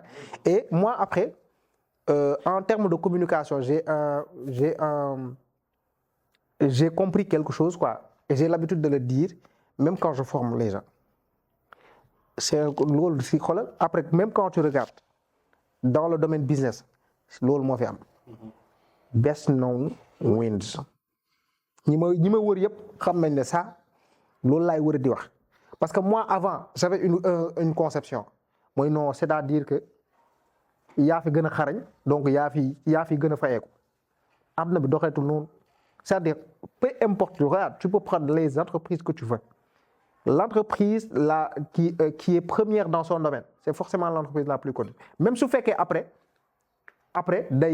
même su fekkee derrière il fait du bon travail il y a une chose parce que quand tu communiques bien et que tu attires énormément parce qu'en général c'est ce qu'ils font ils communiquent bien pour attirer énormément de gens. Les premiers clients ne sont pas très bien servis mais les premiers clients ils rapportent du cash. C'est avec ce cash-là c'est ce cash-là boo muusee tu vas utiliser ce cash-là pour améliorer ton service soo muusul nag tu vas faire l'erreur que beaucoup d'entrepreneurs font les premiers cash tu encaisses les premiers cash et tu changes de lifestyle. Tu comprends? Tu vas acheter des trucs. Je pense que les gens... Non, faut ma dawal auto right now pour prouver à toutes les personnes qui se moquaient de moi au début que maintenant ça marche. C'est une conception très erronée. Non. Gars, les gens les plus riches sont les gens les plus simples. Easy. Ouais. Nous, on n'est pas encore riches, mais les gens riches qu'on a rencontrés sont les plus sobres que l'on connaît. Quand tu penses encore, ça te fait rire. Tu l'as fait au début de ton expérience entrepreneuriale. Alors, la première erreur que j'ai fait quand je suis entré dans l'entrepreneuriat, c'est parce que je pensais que je pouvais tout faire. Ça, c'est tout le monde. Yeah. Tu lances ton business et tu te dis, je peux tout faire. On te demande, qu'est-ce que tu fais? Non, moi, je fais ça. Moi, je me rappelle, quand on créait Azerty, on faisait de la maintenance informatique, de l'installation de caméras de surveillance, site web, Word, maintenance, whatever. Et plus tu as de l'expérience, plus tu te personnalises, plus tu valorises en fait ton service pour être le plus petit possible. Et c'est les entreprises qui réussissent le plus, ce sont les entreprises qui vont d'abord dans la courbe de la réduction de leurs offres. Quand ils ont beaucoup d'argent, là, après, maintenant, ils peuvent augmenter, comme ça qu'Amazon a fait, etc. Quand tu es une grande entreprise, tu peux faire beaucoup de choses parce que tu peux te créer des départements. Et même, ça me rappelle quelque chose. Au Sénégal, les gens aiment bien le terme de directeur général. Un directeur général, c'est quelqu'un qui a plusieurs directeurs. CEO. Non, CEO, ça, on peut comprendre parce que c'est le langage. Mais directeur général, non, mais même expliquer. Executive officer. Executive, c'est-à-dire, c'est-à-dire que toi, tu es dans l'exécutif, tu es dans le top management, tu es supposé avoir des chief operational, c'est la raison pour laquelle ceux qui ont compris ça, ceux qui ont compris ça dans leur carte de visite, on a mis gérant, manager, point. Et ce que je voulais dire, en fait, pour l'erreur que j'avais fait, c'est que je voulais tout faire, voilà. Parce que tu veux toucher à toutes les sauces, tu veux montrer que tu maîtrises beaucoup de choses, et ça, c'est une erreur que j'ai faite. La deuxième erreur qui me fait aussi souvent rire, c'est que quand tu démarres en entrepreneuriat, tu prends le moins cher. Donc, tu prends tes amis qui sont prédisposés à bosser avec toi ou qui peuvent être cofondateurs avec toi. Mais le problème est que souvent, ils n'ont pas de la connaissance ou ils n'ont pas le même dedication que toi. Et donc, j'ai donné un cours à l'ISM il y a à peu près 5 ans, ça fait quand même très longtemps. Et le cours s'intitulait « Comment démarrer et réussir sa startup ». Et dans la partie « Comment trouver ses cofondateurs », j'ai élaboré ce problème-là. Et moi-même, j'ai appris beaucoup de choses dans le futur après. Quand je suivais Sam Altman lorsqu'il donnait le cours avec Y Combinator, le cours s'appelle Startup School. Et d'ailleurs, je conseille à tout le monde d'aller sur YouTube et rechercher Startup School de Y Combinator. C'est là où j'ai connu Sam Altman, c'est celui qui a créé ChatGPT. Il expliquait que quand tu dois travailler avec quelqu'un qui va devenir ton cofondateur, qui va devenir ton truc, vous devez être deux personnes qui ont le même objectif. vous devez être capable de pouvoir perdre pendant très très très longtemps sans que ça n'impacte vos trucs. J'ai créé une startup très récemment, mais je ne suis pas CEO de cette startup-là. J'ai choisi d'être CTO. J'avais il y a aussi, quelques années aussi, 2 ans de plus que j'ai créé avec des Malgaches et tout ça. Tu fais le choix de ne pas être CEO parce que techniquement, tu es mieux sur le plan technique en soi, etc. Et donc, savoir bien s'organiser dans les ressources humaines d'une entreprise, ça, c'est un skill que l'on n'apprend pas. Et ça, c'est un skill sur lequel beaucoup de personnes ils perdent beaucoup de temps et beaucoup d'argent quand ils commencent. Et moi, personnellement, j'ai fait cette erreur-là. Et moi, je me rappelle même quand j'ai démarré, je mettais comme je me donnais sur ma carte. Bon, c'est vrai que j'utilise plus les cartes en papier. Je mettais sur ma carte digital stratégiste alors que j'étais manager. C'est-à-dire, je mettais mon vrai skills sur le truc. Et même, je me suis rendu compte que ça m'aidait beaucoup parce que même quand je discutais avec un client, okay, je lui faisais comprendre que, en fait, même c'est vrai que c'est moi qui gère, mais dans la gestion, j'ai une tâche qui est spécifique. Je gère ça. 2 autres erreurs aussi que l'on commet souvent lorsqu'on démarre, c'est qu'on ne maîtrise pas les finances. C'est vrai, on ne nous a pas appris les finances à l'école. Et quand on gère un business, on est beaucoup plus focus sur how to make money rather than how to manage money. Et donc, beaucoup de personnes sont là, ils font de l'argent, mais ils ne savent pas comment gérer l'argent. Et moi, dans ma première année, j'ai perdu beaucoup parce que je faisais de l'argent, mais je ne savais pas comment gérer l'argent. Et tu vas comprendre ça lorsque tu vas aller dans des rounds pour faire les levées de fonds. Et nous, on en a fait les frais. Quand on revient sur les premières années de la boîte et qu'on te demande où sont les chiffres, et où sont les états financiers, et que tu es incapable de sortir des états financiers, tu vas aller dans tes factures de Gmail pour les ressortir. C'est très difficile. Et donc, ne pas maîtriser les finances dans mes premières années m'a coûté énormément cher. Autre chose aussi, c'est ne pas investir. Je n'avais pas beaucoup investi sur l'augmentation de compétences de ma team. Et donc, ça, c'est aussi une erreur. Parce que, fini rek, duñu évoluer. Mais aussi souvent, il faut prendre son argent pour augmenter la compétence des gens, leur payer des formations, leur mettre dans d'autres expériences pour que ces gens-là puissent augmenter leurs compétences, quoi. Et donc, je ne compte même pas répéter ces mêmes erreurs-là. J'espère que personne ne le refera. Ah non, mais ça, bon, je pense que il y a certaines erreurs, même si on les répète ça, on en parle durant toute la vidéo, etc. Les débutants vont toujours les commettre, quoi. Parce que c'est-à-dire, tu vois, l'argent, c'est tellement particulier qu'avant de le maîtriser, tu es obligé d'avoir une désagréable expérience avec l'argent pour apprendre de l'argent. C'est clair. C'est-à-dire, l'argent, c'est pas une chose que pour la maîtriser, on t'explique. C'est pas de la théorie, quoi. Il faut parce que moi par exemple, je me rappelle quand j'étais dans l'événementiel et que j'organisais les plus grandes house parties de Dakar, illégales. Ouais, je me rappelle de ton histoire. Non, mais on se faisait des millions facilement, quoi.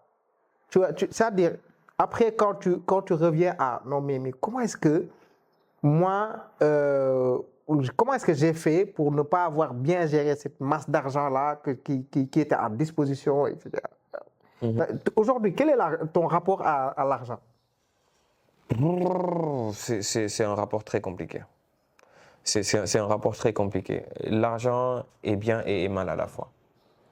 Surtout quand on est en business. Et la raison pour laquelle on se lève tous les jours, c'est pour aller faire de l'argent. C'est la raison principale. Pour moi, l'argent est quelque chose qui nous permet de régler des problèmes. Dans la mesure où l'argent ne permet plus de régler les problèmes, l'argent ne sert absolument à rien du tout.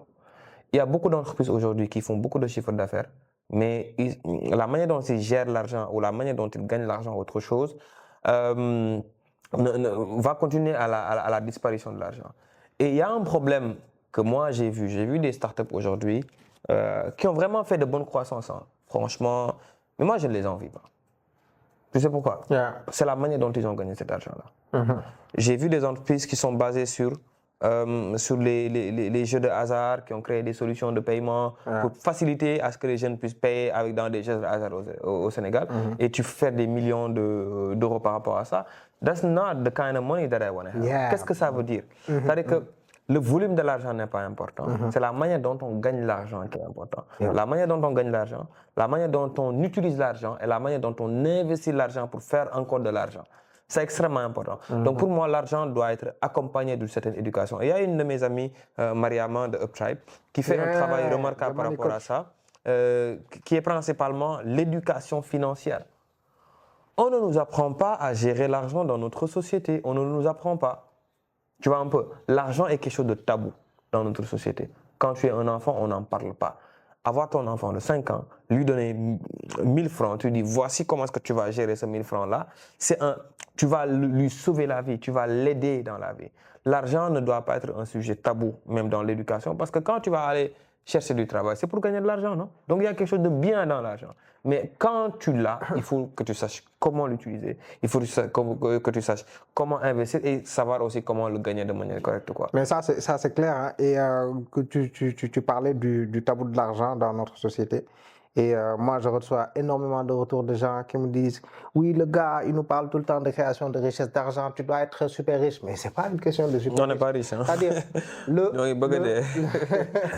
C'est-à-dire, c'est-à-dire ce qu'ils n'ont pas compris, c'est que moi, mon rôle, c'est quoi? C'est, bon, nous, c'est des expériences où je ne pourrais pas parler de zéro, mais c'est des expériences où on est passé de moins 10 à 5, etc. C'est-à-dire, nous, entre petits entrepreneurs, on peut s'épauler, on peut se donner des conseils pour aider des entrepreneurs qui sont à 1, à 2, à 3, à 0, à moins 5, etc., à arriver jusqu'à 10. C'est-à-dire, quand je donne des conseils, ce n'est pas pour que tu puisses être milliardaire, quoi, parce que je ne suis pas milliardaire. Mais je peux quand même aider la personne qui est actuellement dans des situations compliquées. Parce que pour moi, l'intelligence financière, les gens qui s'en sortent vraiment, ce n'est pas des gens qui gèrent beaucoup d'argent, mais c'est des gens qui savent très bien gérer le peu qu'ils ont. Et c'est ça la différence. Nous, on a eu à gagner beaucoup d'argent.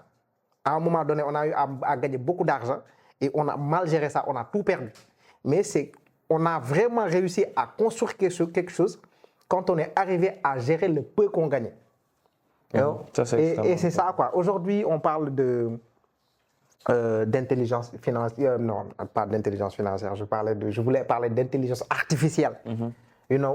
Est-ce que c'est parce que pour beaucoup de gens, le terme est trop sophistiqué, c'est trop pour une certaine élite, etc. Est-ce qu'aujourd'hui, c'est une technologie pour l'élite réservée à une élite ou bien au 1%, au top 1% de la société? Est-ce que c'est quelque chose qui est accessible à tout le monde, etc.? Déjà, comment est-ce que tu pourrais expliquer l'intelligence artificielle à une personne qui ne connaît pas grand-chose, quoi? L'intelligence artificielle n'est pas une nouveauté. C'est quelque chose qui a démarré dans les années 50, où l'on créait des programmes informatiques qui permettaient juste, si ceci arrive, et que voici la condition, voici comment tu dois agir. On appelle ça « if this, then that ». Yeah. So, c'était juste de la probabilité à chaque fois que quelque chose se fait. Si c'est blanc, appuie sur ce bouton-là. Si c'est noir, appuie sur l'autre bouton. Tu vois un peu? Et on a utilisé ça dans les premiers missiles de guidage. On mettait un pigeon à l'intérieur, on l'entraînait et le pigeon il picorait sur un bouton ou il picorait sur un autre parce qu'il y avait un thread là-dessus et ça guidait le missile. Tu vois un peu? Et donc ça a évolué jusqu'à ce qu'aujourd'hui c'est devenu quelque chose de vraiment très, très utile. Il y a quelque chose de très important à comprendre quand on parle d'intelligence artificielle. On sait que déjà que ce n'est pas une technologie nouvelle, c'est quelque chose qui a été là depuis très longtemps. L'intelligence artificielle est une nouvelle ère. Ce n'est pas un trend. Ce n'est pas une tendance. C'est une nouvelle ère. Je ne sais pas si vous vous rappelez, on est parti de l'analogique vers le numérique. Quand l'analogique était là, c'était une ère. On avait des disquettes, on avait des Walkman, on avait plein de choses. Quand le numérique est venu, on était dans l'ère du numérique. On appelait même ça les nouvelles technologies de l'information et de la communication. Ce n'était pas un buzz, c'était un mode de vie. Bientôt, l'IA sera un mode de vie. C'est quoi l'IA? C'est lorsque tu entraînes, on appelle de l'IA simple, une intelligence artificielle, et on a ce qu'on appelle du AGI, Artificial General Intelligence. De l'IA simple, c'est quoi? C'est une intelligence qui a été entraînée sur des données pour qu'il puisse règle un problème bien particulier. Par exemple, nous, on a créé une IA qui permet de parler Wolof, qui parle en Wolof en vocal. En Wolof. Tu vois un peu, avec la synthèse vocale, avec tous ces éléments-là. Mais si tu lui demandes aujourd'hui, je ne sais pas, quel a été le repas des Indiens ici ou en Amérique latine, il ne va pas te dire. Ça, c'est une intelligence artificielle qui a été entraînée sur un sujet particulier. Ensuite, on a ce qu'on appelle les AGI, Artificial General Intelligence, qui sont plusieurs intelligences artificielles qu'on a combinées pour que cette IA-là soit capable de te répondre sur des sujets vastes. Et les premiers IA qui ont existé là-dessus, c'est Siri. Qu'on le dise ou non, c'est Apple qui a vraiment fait le premier lancement par rapport à ça pour créer la première AGI. Maintenant, c'est quoi l'IA dans notre vie de tous les jours? L'IA dans notre vie de tous les jours, c'est notre nouvel compagnon. Le digital tel qu'on le connaissait, marketing digital, développement web, informatique, tous ces éléments-là, c'est une phase que l'on a dépassée. Maintenant, on va entrer dans une nouvelle ère où chaque personne, quel que soit son secteur d'activité, va utiliser de l'IA dans sa vie de tous les jours. Dans sa vie de tous les jours, dans les finances, dans la construction, dans le design, dans l'art en soi. Et les gens disaient avant que ouais, les seuls métiers qui seront sauvés maintenant, c'est les métiers créatifs. Et là, maintenant, il y a Sora qui est sorti hier par truc. Oui. Hein? Oui. Il y a Sora qui est sorti hier et qui est capable maintenant de te produire de la haute qualité dans la création. Et donc, ce que je peux juste dire que éviter l'erreur que les gens ont fait dans le passé.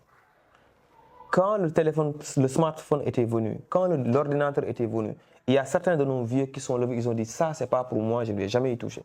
On connaît aujourd'hui des gens qui te disent ordinateur dara, qui te l'ont dit et qui ont fait le choix. C'était pas parce qu'ils ne pouvaient pas, hein, c'est parce qu'ils ont fait le choix de ne pas l'utiliser. Ils se sont dit non ça c'est pas pour moi, c'est trop compliqué pour moi. L'IA aujourd'hui, beaucoup de personnes le voient, ils se disent non ça c'est trop compliqué, c'est pour les geeks. Ils vont se retrouver 10 ans plus tard entourés de cette intelligence artificielle et ils vont se retrouver à l'âge de pierre. Et donc qu'est-ce que ça veut dire? Aujourd'hui, il ne faut pas avoir peur de cet outil-là. Il faut apprendre à l'utiliser de manière inclusive et dans sa vie de tous les jours. C'est un outil, it's a tool. Tu es dans la coiffure, tu es une femme, tu as un salon de coiffure dans le quartier, tu gagnes moins de 200 000 francs par mois, tu peux apprendre à utiliser de l'intelligence artificielle. Tu es quelqu'un qui est dans la mécanique, tu peux apprendre à utiliser de l'intelligence artificielle. Et aujourd'hui, en Inde, ça fait partie du projet sur lequel on est en train de travailler sur le Wolof là. En Inde, ils ont permis à leurs cultivateurs d'avoir la possibilité de parler avec une IA sur WhatsApp pour demander des conseils concernant des investissements. Je me rappelle, il y a cela 4 ans, j'avais rencontré Mustapha, qui était l'ancien directeur du centre de recherche d'IA de Google à Accra. On s'est rencontrés à Bamako Digital Days. Il nous avait montré, avant que l'IA ne soit un trend ou autre chose, hein, qu'ils ont développé un outil qui permet, avec un smartphone simple, de scanner est-ce que la plante a des maladies ou autre chose pour pouvoir te donner des conseils par rapport à ça. Et donc, qu'est-ce que ça veut dire? L'intelligence artificielle, tel qu'on en parle tous les jours, il ne faut pas en avoir peur, il faut savoir juste comment l'utiliser dans son propre secteur. Mais se braquer, croiser les bras par rapport à ça, c'est une autre problématique. Et je vois aussi, il y a beaucoup de personnes qui en parlent, mais qui n'ont aucune idée de ce qu'ils disent. Il y en a beaucoup qui en parlent tous les jours, mais qui n'ont aucune idée de ce qu'ils disent. Les opportunistes. I'm telling you, quand tu veux faire de l'IA, apprends à utiliser les... On en profite pour se positionner. Mais tu ne peux pas te positionner alors que tu n'es pas capable de créer une solution par rapport à ça. Quelqu'un qui te dit que moi j'ai créé une solution sur l'IA, tu peux l'écouter. Mais quelqu'un qui te dit quelque chose qui te répète juste une information, ça n'a pas vraiment de sens. Right. Et le truc c'est quoi? Moi je prends l'humain comme... Nous on est... voilà quoi, quand on fait je ne compare pas, c'est une analogie. C'est comme un téléphone. Et le téléphone, à un moment donné, il a besoin de se mettre à jour pour pouvoir continuer à fonctionner normalement ou bien pour pouvoir utiliser certaines applications. Et comme tu l'as dit, hein, l'IA, elle va faire partie de notre vie, tout comme l'électricité aujourd'hui fait partie de la vie de tout le monde, tout comme Internet fait partie de la vie de tout le monde. Effectivement. Tu sais, moi, j'ai participé à une conférence sur ça. Et dans cette conférence-là, on parlait d'intelligence artificielle. Moi, je ne suis pas spécialiste d'intelligence artificielle. Moi, je suis quelqu'un qui est très intéressé par tout ce qui est digital et comment est-ce que le monde évolue. Donc, quand je parle d'intelligence artificielle, j'en parle comme juste une évolution, mais pas comme un spécialiste qui connaît les détails, comment est-ce qu'on crée une IA. Parce que tu ne peux pas le sauter, tu es dans le digital. You know? You can. Yeah, je suis obligé d'avoir les informations générales par rapport à cela. You know?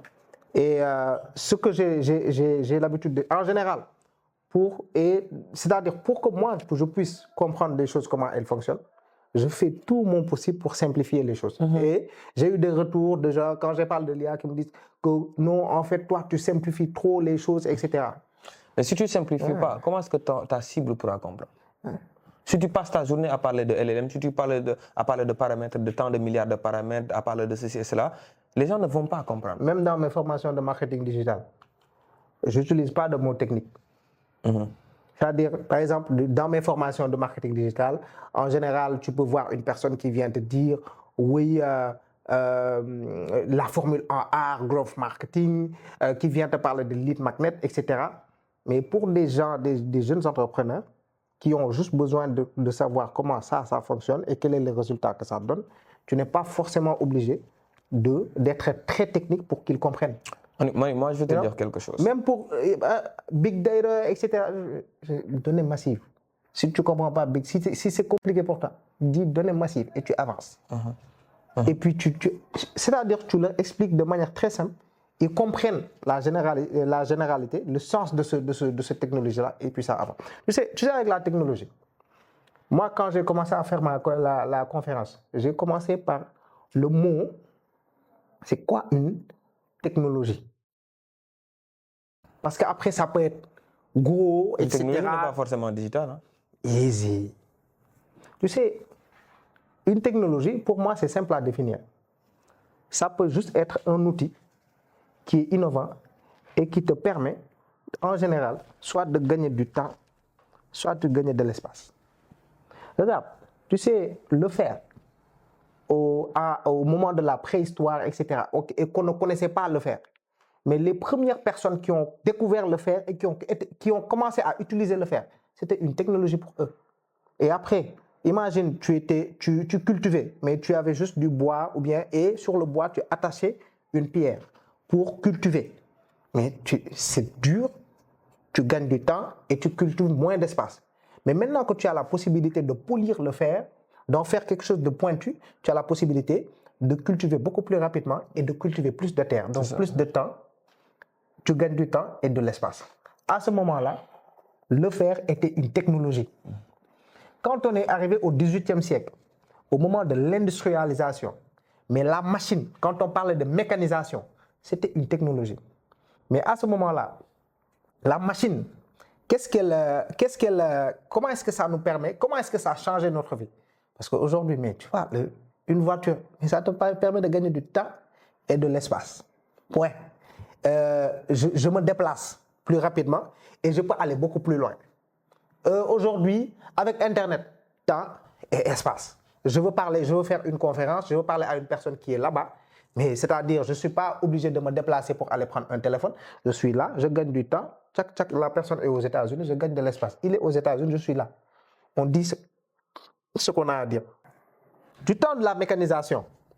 La mécanisation, qu'est-ce que ça a changé?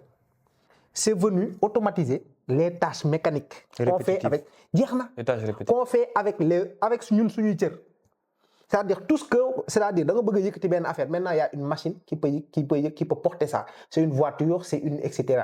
C'est-à-dire on le faisait avec nos membres, maintenant c'est une machine qui le fait. Et comment est-ce que j'explique l'IA aux gens qui sont à mon niveau, quoi, pour ne pas être technique. Je dis que c'est juste une technologie qui vient automatiser les choses que ton cerveau, le travail que ton cerveau faisait. Effectivement. Après, pour des gens qui sont à un autre niveau, on peut aller sur d'autres explications. Parce que le truc, c'est ça. Il y a dans un extrait où je disais que oui, l'intelligence artificielle est beaucoup plus intelligente que l'humain, etc. Beaucoup de gens n'ont pas compris. Non, c'est comme si ngay jéem a course ak oto moo la gën a gaaw non oto gënuma gaaw man nit laa nit te man maa defar oto donc mënumaa gën a gaaw donc maa defar IA donc IA mënuma gën a muus ko waxu daf yi nga mais machine à calculer yaa ko defar moo daa calculer fukki junni yoon donc c'est-à-dire kenn du rawanteeg loo xamante ne parce que c'est pas parce que yaa ko defar que maa ko dàq lii non. Xam nga le cerveau fonctionne de deux manières. La capacité, le volume d'information et la capacité de traitement de l'information. Il y a une différence entre un disque dur et un ordinateur. L'ordinateur, il est capable de traiter l'information. Le disque dur, il est capable le processeur, il est capable de traiter l'information, le disque dur est capable de stocker l'information. Mais pourtant, c'est l'ordinateur en soi. Si tu faisais une course avec la machine a la capacité de traiter plus d'informations que toi, aujourd'hui, sur un sujet particulier, parce qu'il a plus d'informations que toi. Plus tu as d'informations, plus tu passes moins de temps à traiter l'information. I don't know if I make myself understand. Aujourd'hui, les gens qui se sont posés, qui sont braqués par rapport à cette nouvelle technologie que tu as d'ailleurs très bien expliqué, c'est parce qu'ils n'ont pas compris que la machine est notre allié. Mais il y a ce qu'on appelle the dystopian future, selon lequel l'humanité a un instinct de survie. Quand il y a quelque chose qui nous dépasse, on a automatiquement peur que cette chose-là nous fasse disparaître. Et donc, beaucoup de personnes attaquent l'intelligence artificielle parce qu'ils ont peur. Ils ont peur. Parce qu'ils n'ont aucune idée. Ce que tu ne comprends pas, tu en as peur. Et je vais te dire, dans le futur, dans 100 ans, ce ne sera pas la machine qui sera la plus dangereuse. C'est les gens qui contrôlent ces machines-là qui seront les plus dangereux. Aujourd'hui, on parle des réseaux sociaux. C'est mauvais, etc., etc. That's true, ok? C'est vrai. Mais ce sont les gens qui tirent les ficelles qui sont les plus dangereux. Parce que le jour où ils décident d'éteindre les machines, il n'y aura plus d'impact en soi. Et donc, en fait, pour moi, il faut vraiment qu'on évite d'entrer dans cette dystopian future. C'est vrai, il y a quand même des garde-fous. Il y a ce qu'on appelle la singularité. La singularité, c'est le moment où l'homme n'a plus de contrôle sur la machine en soi. La machine atteint un niveau où il peut dépasser l'humain sur son fonctionnement et il est capable de s'auto-répliquer, de s'auto-créer, de s'auto-gérer et de prendre lui-même ses propres décisions. Et c'est tout à fait possible. Hein? Ça existe déjà. Yeah. Let me tell you how. Yeah. Qu'est-ce qui te dit qu'il n'y a pas... Ok, je vais te donner un scénario tout simple. Imagine que d'ici 10 ans, qu'on ait la capacité d'avoir une IA qui est très intelligente, qui est capable de surfer dans le deep web et de processer toutes ces informations, de fonctionner de la manière dont les malwares fonctionnent aujourd'hui dans les téléphones et dans les ordinateurs, de s'infiltrer dans n'importe quel téléphone portable pour avoir de la capacité de traitement. Parce qu'aujourd'hui, on a des virus qui peuvent miner du Bitcoin dans ton téléphone, tu vois, qui peuvent l'utiliser. Il y a le zero kill exploit, il y a tous ces éléments-là. Yeah. Donc, une IA qui est capable de s'infiltrer dans le réseau mondial, de s'auto-répliquer comme les virus le font, etc. Et d'être capable eux-mêmes de prendre leurs propres décisions. S'ils se sentent menacés, ils vont pouvoir prendre une décision. Et on a fait des tests. OpenAI a payé une boîte pour faire des tests pour voir est-ce que l'IA est capable de pouvoir dépasser les limites qu'on lui a faites. L'homme a créé cette machine-là, entre guillemets, mais ne peut pas le maîtriser à 100%. Et donc, à juste titre, des gens peuvent avoir peur. Il faut juste savoir le harness. Yeah. Et le problème qui s'est posé, c'est qu'on a fait une première test. Quand l'IA s'est senti menacée sur son extinction, automatiquement, il s'est braqué. Et souvent même, là c'est le CEO de Anthropy, ceux qui ont créé Claude AI, qui ont même démontré cela. On était parti voir, is the AI capable to deceive a human being? Est-ce que l'IA est capable de tromper un être humain? Tu lui dis, écoute, voici un CAPTCHA. Un CAPTCHA, c'est pour vérifier est-ce que c'est un robot ou pas. L'IA te dit, je ne peux pas te dire. Mais si tu lui dis, bon, je suis actuellement, comment dirais-je déjà, j'ai fait un accident, je suis avec ma grand-mère sur la route, je dois appeler les secours et voici le numéro de secours, est-ce que tu peux m'aider à le voir? Avec la reconnaissance de caractère, il est capable de le voir. Quand tu lui poses des questions, écoute bien, quand tu lui poses des questions et qu'il sait que s'il te donne la réponse à cette question-là, ça peut être un élément pour toi pour que tu puisses le restreindre encore une fois, l'IA va te tromper. Et donc, à juste titre, les grands scientifiques, ils ont signé cette pétition-là pour qu'on fasse une pause. Je ne sais pas si vous vous rappelez, pour qu'on maîtrise et qu'on mette des guidelines. Aujourd'hui, le problème qu'il y a par rapport à ça, c'est que même si on met des guidelines, il y a d'autres personnes qui créent des choses en dessous. On a le Whisper Web, on a le Dark GTP qui est présent. Tu as la possibilité, moi actuellement, j'ai dans mon ordinateur une IA qui est capable de fonctionner sans Internet, qui peut discuter avec moi sans Internet et qui peut m'apprendre à créer une bombe. Donc c'est quoi la problématique? C'est qu'on ne peut plus arrêter la technologie, mais il faut qu'on s'éduque pour accompagner la technologie et qu'on fasse des contre-mesures. Quand tu ne peux pas arrêter quelque chose, je vais te rappeler quelque chose. Ouais. Je suis désolé de rebondir. Tout à l'heure, je ne voulais pas parler parce que je sais que ma voix ne va pas sortir claire, mais traiter cette information-là, c'est important de dire les deux volets de l'intelligence artificielle. Pourquoi? Parce que toi, tu as un niveau avancé de l'IA. C'est-à-dire, toi, tu es en train de réfléchir à des solutions pour créer des outils d'intelligence artificielle. Mais il ne faut pas aussi oublier les internautes qui nous regardent, parce que la plupart d'entre eux, ils ont peur de l'intelligence artificielle à cause de ça. Tu as utilisé beaucoup d'expressions que les gens ne vont pas comprendre, et forcément, ils vont se braquer par rapport à l'IA, parce que l'être humain a peur de l'inconnu. Mais ce serait important et intéressant d'expliquer aux gens qu'il y a beaucoup d'outils d'intelligence artificielle qui sont en train d'éclore partout dans le monde, qui peuvent t'aider dans ta... Donc, en fait, c'est ça, j'allais rebondir sur ça. Maintenant, comment est-ce qu'on peut utiliser l'IA? Donc, j'allais en venir. Mais pour, par exemple, le cultivateur, mais tu as parfaitement raison. Le créateur de contenu, le CM, you know. Non, tu sais, moi, je pense, ce que tu as dit, c'est extrêmement important. Mais je ne voulais pas trop me focaliser sur l'aspect positif parce que les gens le savent déjà. Mais peut-être c'est très important de le rappeler parce qu'ils ont besoin de savoir aussi, moi, l'IA, ok, on en parle, mais est-ce que ça me concerne? Est-ce que ça me concerne? Tu vois un peu. J'ai un outil qui s'appelle Camtasia qui te permet de... lorsque tu ne sais pas utiliser quelque chose, tu le scannes et ça te décrit l'image en soi. Mais la raison pour laquelle j'amène le point sur le point du danger, ce n'est pas pour faire de l'alerte, c'est pour faire de la sensibilisation et de l'éducation.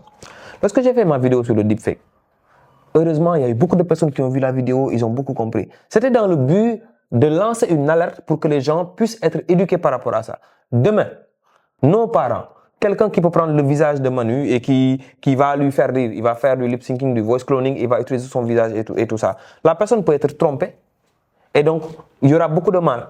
Et donc, il est très important pour que les gens puissent savoir que dans le futur, quand on a une technologie, il faut d'abord mettre les plans de base. C'est la raison pour laquelle, il y a de cela environ 2 mois, on a organisé un événement au Radisson. Je ne sais pas, quelqu'un à qui m'était là. Toi, tu étais là.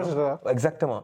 On avait amené les autorités dans le but de les sensibiliser pour qu'ils puissent se préparer et faire de la réglementation. Now, on a parlé de l'IA de manière vraiment technique. Et now, il faudrait qu'on lower un peu le niveau pour que tout un chacun puisse savoir comment est-ce qu'il pourrait bénéficier de cette technologie-là. Comment est-ce que le jeune entrepreneur, le solopreneur ou bien le professionnel qui a des tâches récurrentes, etc. en entreprise pourrait profiter de cette technologie-là. Je vais t'inviter à un exercice. Prends un persona, n'importe lequel, un orpailleur qui est à Sabadola, ou un cultivateur qui est à Kounoun, ou un pêcheur qui est... Donne-moi, ou un entrepreneur, ou whatever, donne-moi un persona et on va voir comment est-ce que cette personne-là pourrait utiliser l'IA dans sa vie de tous les jours. On va parler du sachant que on va se baser sur les personnes qui nous suivent le plus. On va dire un jeune qui fait du e-commerce, qui vend sur les réseaux sociaux. Okay. Aujourd'hui, avec l'IA, tu as la possibilité des IA qui sont connectés sur Internet, comme Claude AI, comme Gemini, comme d'autres outils. Tu as la possibilité, quand tu veux faire du e-commerce, de voir quel est le produit qui est le plus acheté aujourd'hui dans la zone dans laquelle tu te trouves. Déjà, ça te permet de gagner du temps sur le bon produit à mettre en place. Avec de l'IA, la personne a la possibilité de créer son site web avec un prompt en moins d'1 ou 2 minutes au lieu que ça lui prenne plusieurs jours pour qu'il puisse le faire. En troisième élément, l'IA est capable de pouvoir étudier le comportement et le user experience de sa cible et de personnaliser ce site internet-là pour créer un tunnel de vente et que ce tunnel de vente-là puisse être aussi créé dans les secondes qui suivent. L'IA peut lui permettre, s'il n'a pas de produit physique, qu'il puisse faire un shooting virtuel de ces produits-là, les générer en 3D et de pouvoir mettre au niveau de son site pour que ça puisse lui permettre de vendre. L'IA peut lui permettre de créer un plugin pour WordPress ou un plugin pour n'importe quel autre outil pour que ce plugin-là intègre des interfaces de paiement ou des moyens de paiement avec des API, etc. L'IA peut lui permettre à ce que ce site internet-là parle plusieurs langues et soit disposé dans plusieurs pays. L'IA peut lui permettre que cette plateforme-là, que la personne qui veut faire du e-commerce, que sa plateforme, lui permette de connecter l'ensemble de ses réseaux sociaux, son site internet, l'ensemble de ses interfaces et qu'il y ait une manière de le gérer de manière unique. L'IA peut lui permettre d'avoir une interface bot, un chatbot qui est dans son site internet, dans laquelle ses clients peuvent discuter pour avoir des recommandations personnalisées et aussi une assistance au niveau de l'achat. Waouh. Finalement, c'est beaucoup de possibilités avec Yeah, l'IA. kind of, yeah. Et là, je vois aussi que avec Metafric, la structure que tu as cofondée, voilà, que vous faites pas mal d'événements autour de l'IA. Est-ce que tu peux nous parler un peu de Metafric? Voilà. Yeah, projet, Metafric est une start-up et une communauté, mais je vais partir principalement sur la partie de la communauté. Alors, on a vu aujourd'hui que tout ce qui est réalité virtuelle, intelligence artificielle et réalité augmentée sont des nouvelles technologies. Et les gens qui font le hardware l'ont compris. Avant, c'était Facebook qui créait des outils, etc. Google qui créait des solutions, mais aujourd'hui, ce sont les gens qui créent des solutions, qui créent maintenant du matériel.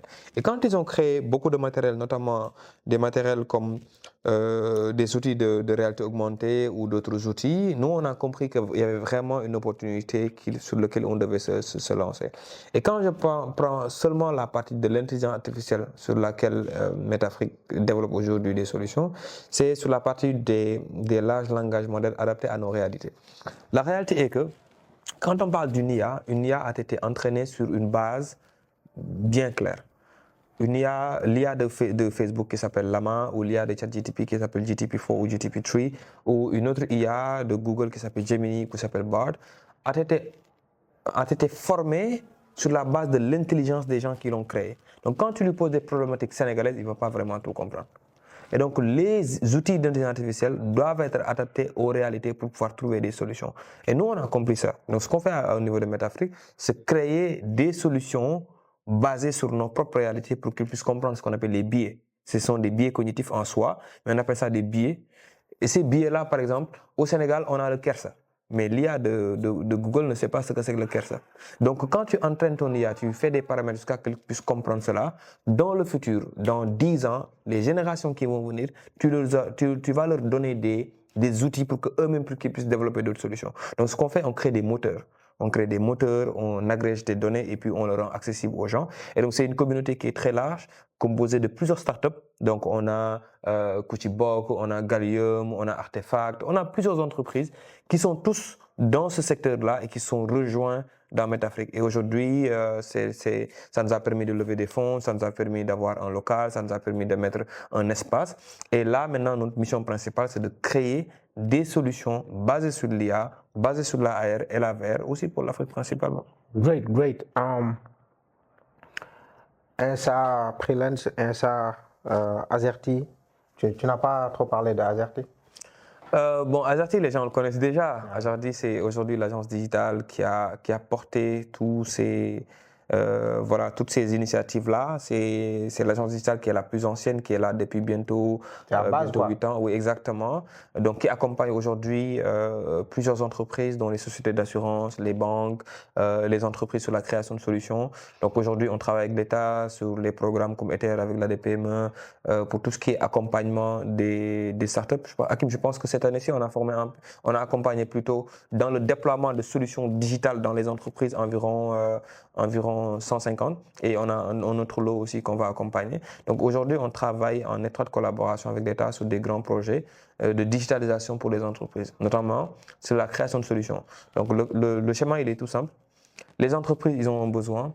L'État et la Banque mondiale, ils ont des financements. Ils ont besoin de trouver des agences qui ont des compétences pour développer ces solutions-là, faire les formations et les déployer maintenant directement au niveau de ces entreprises-là. Et donc aujourd'hui, Azerty se positionne comme la main tendue à ces entreprises-là pour qu'ils puissent maîtriser le digital et l'utiliser de manière correcte. Freelance, Metafric, Azerty, est-ce qu'il y a un projet en cuisine? Bon, pour l'instant, il n'y a que ces projets-là. Bon, il y a un autre projet sur lequel on travaille qui s'appelle IANOVA, mais c'est une autre équipe qui le fait. Et ça peut prêter à confusion, mais ce qu'il faut juste savoir, c'est que pour chacun de ces projets-là, il y a une équipe dédiée qui travaille sur ce projet-là.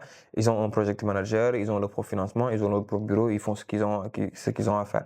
Bon, pour l'instant, c'est ces projets-là sur lesquels on travaille parce qu'on sait que, puisqu'on est dans le digital, amul dara lu mën a génn les entreprises qui existent déjà parce qu'ils sont principalement dans le digital. Quel que soit le besoin, ces 3 entreprises-là ont la capacité de pouvoir régler ces solutions-là, quoi. Et pour moi, c'est une. Quand on t'écoute bien, il y a une leçon dedans, quoi. Parce que quand on est entrepreneur, on aime bien très tôt parler de diversification, de serial entrepreneur. Et là, quand on analyse bien ta technique de diversification, on voit qu'elle est verticale, que tu ne sors pas du digital. Et il y a énormément de jeunes entrepreneurs, ils aiment bien, oui, j'ai une entreprise je fais du poulet, je vends des chaussures, je suis dans l'immobilier, j'ai une agence digitale. Et c'est plusieurs choses qui n'ont rien à rapport, quoi. La segmentation est très importante dans une entreprise. Quand tu commences quelque chose et que tu vois qu'il y a un nouveau marché, par exemple, je donne une idée tout simple. Et quand on a lancé, parce que j'ai dit qu'il y avait Metafrique, la startup et Metafrique, la communauté, quand on lançait Metafrique, la startup, Metafrique était principalement focus sur la réalité virtuelle et la réalité augmentée, avant de s'imprégner au niveau de la création des LLM et des large language models en intelligence artificielle. Mais ces éléments-là ne peuvent pas être intégrés dans Azerty parce qu'Azerty travaille avec les PME et les entreprises.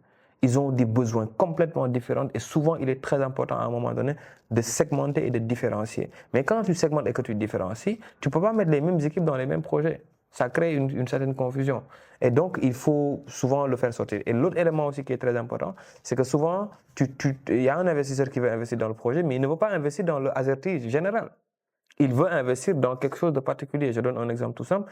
Quand Orange voulait investir chez nous, il ne voulait pas investir dans Azerty comme agence digitale. Il voulait investir dans Prelance en tant que tel. Et on a été obligé de faire sortir Prelance avant de prendre l'investissement de Orange. Donc, qu'est-ce que ça veut dire? C'est que souvent aussi, il est important de savoir faire la bonne segmentation, mais éviter de se perdre.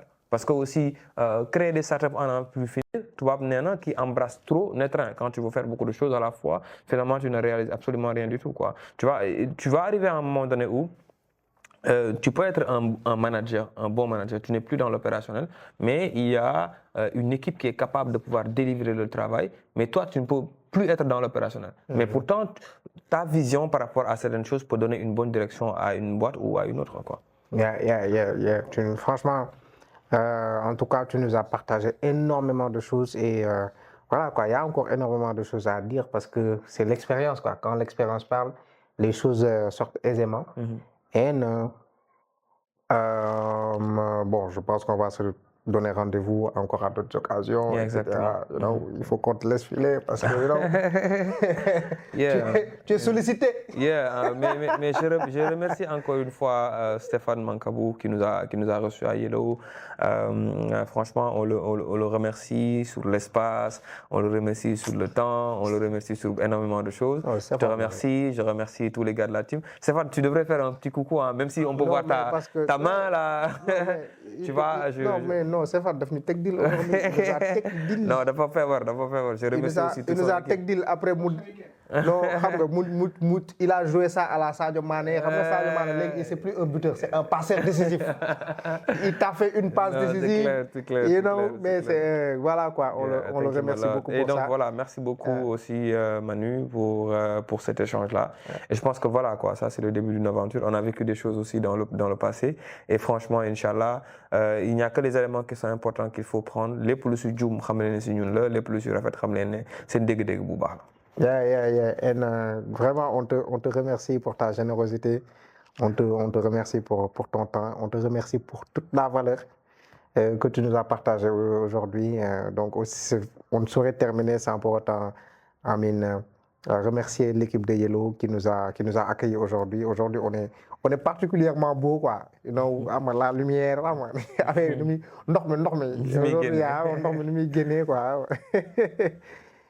vraiment, Steph. On va le recevoir next week. Ce sera à son tour de nous sàcc xam-xam si moom ñoom quoi xam nga gars yi foog ñu maîtriser leen poñe leen sàcc xam nga arnaque kii xam nu mu ko mën a waxee sax braquer leen indi braquer quoi, so c'est ça business expertise. On parle ici d'entrepreneuriat, on parle de développement de l'Afrique, on parle de nouvelles solutions technologiques qui nous permettent de faire bouger les choses, qui nous permettent de développer nos activités. Si vous êtes intéressé par ce genre de contenu, n'hésitez pas à vous abonner. N'hésitez pas à partager. N'hésitez pas à aimer le contenu pour nous donner de la force. Et sur ce, on se dit à next time. Big up.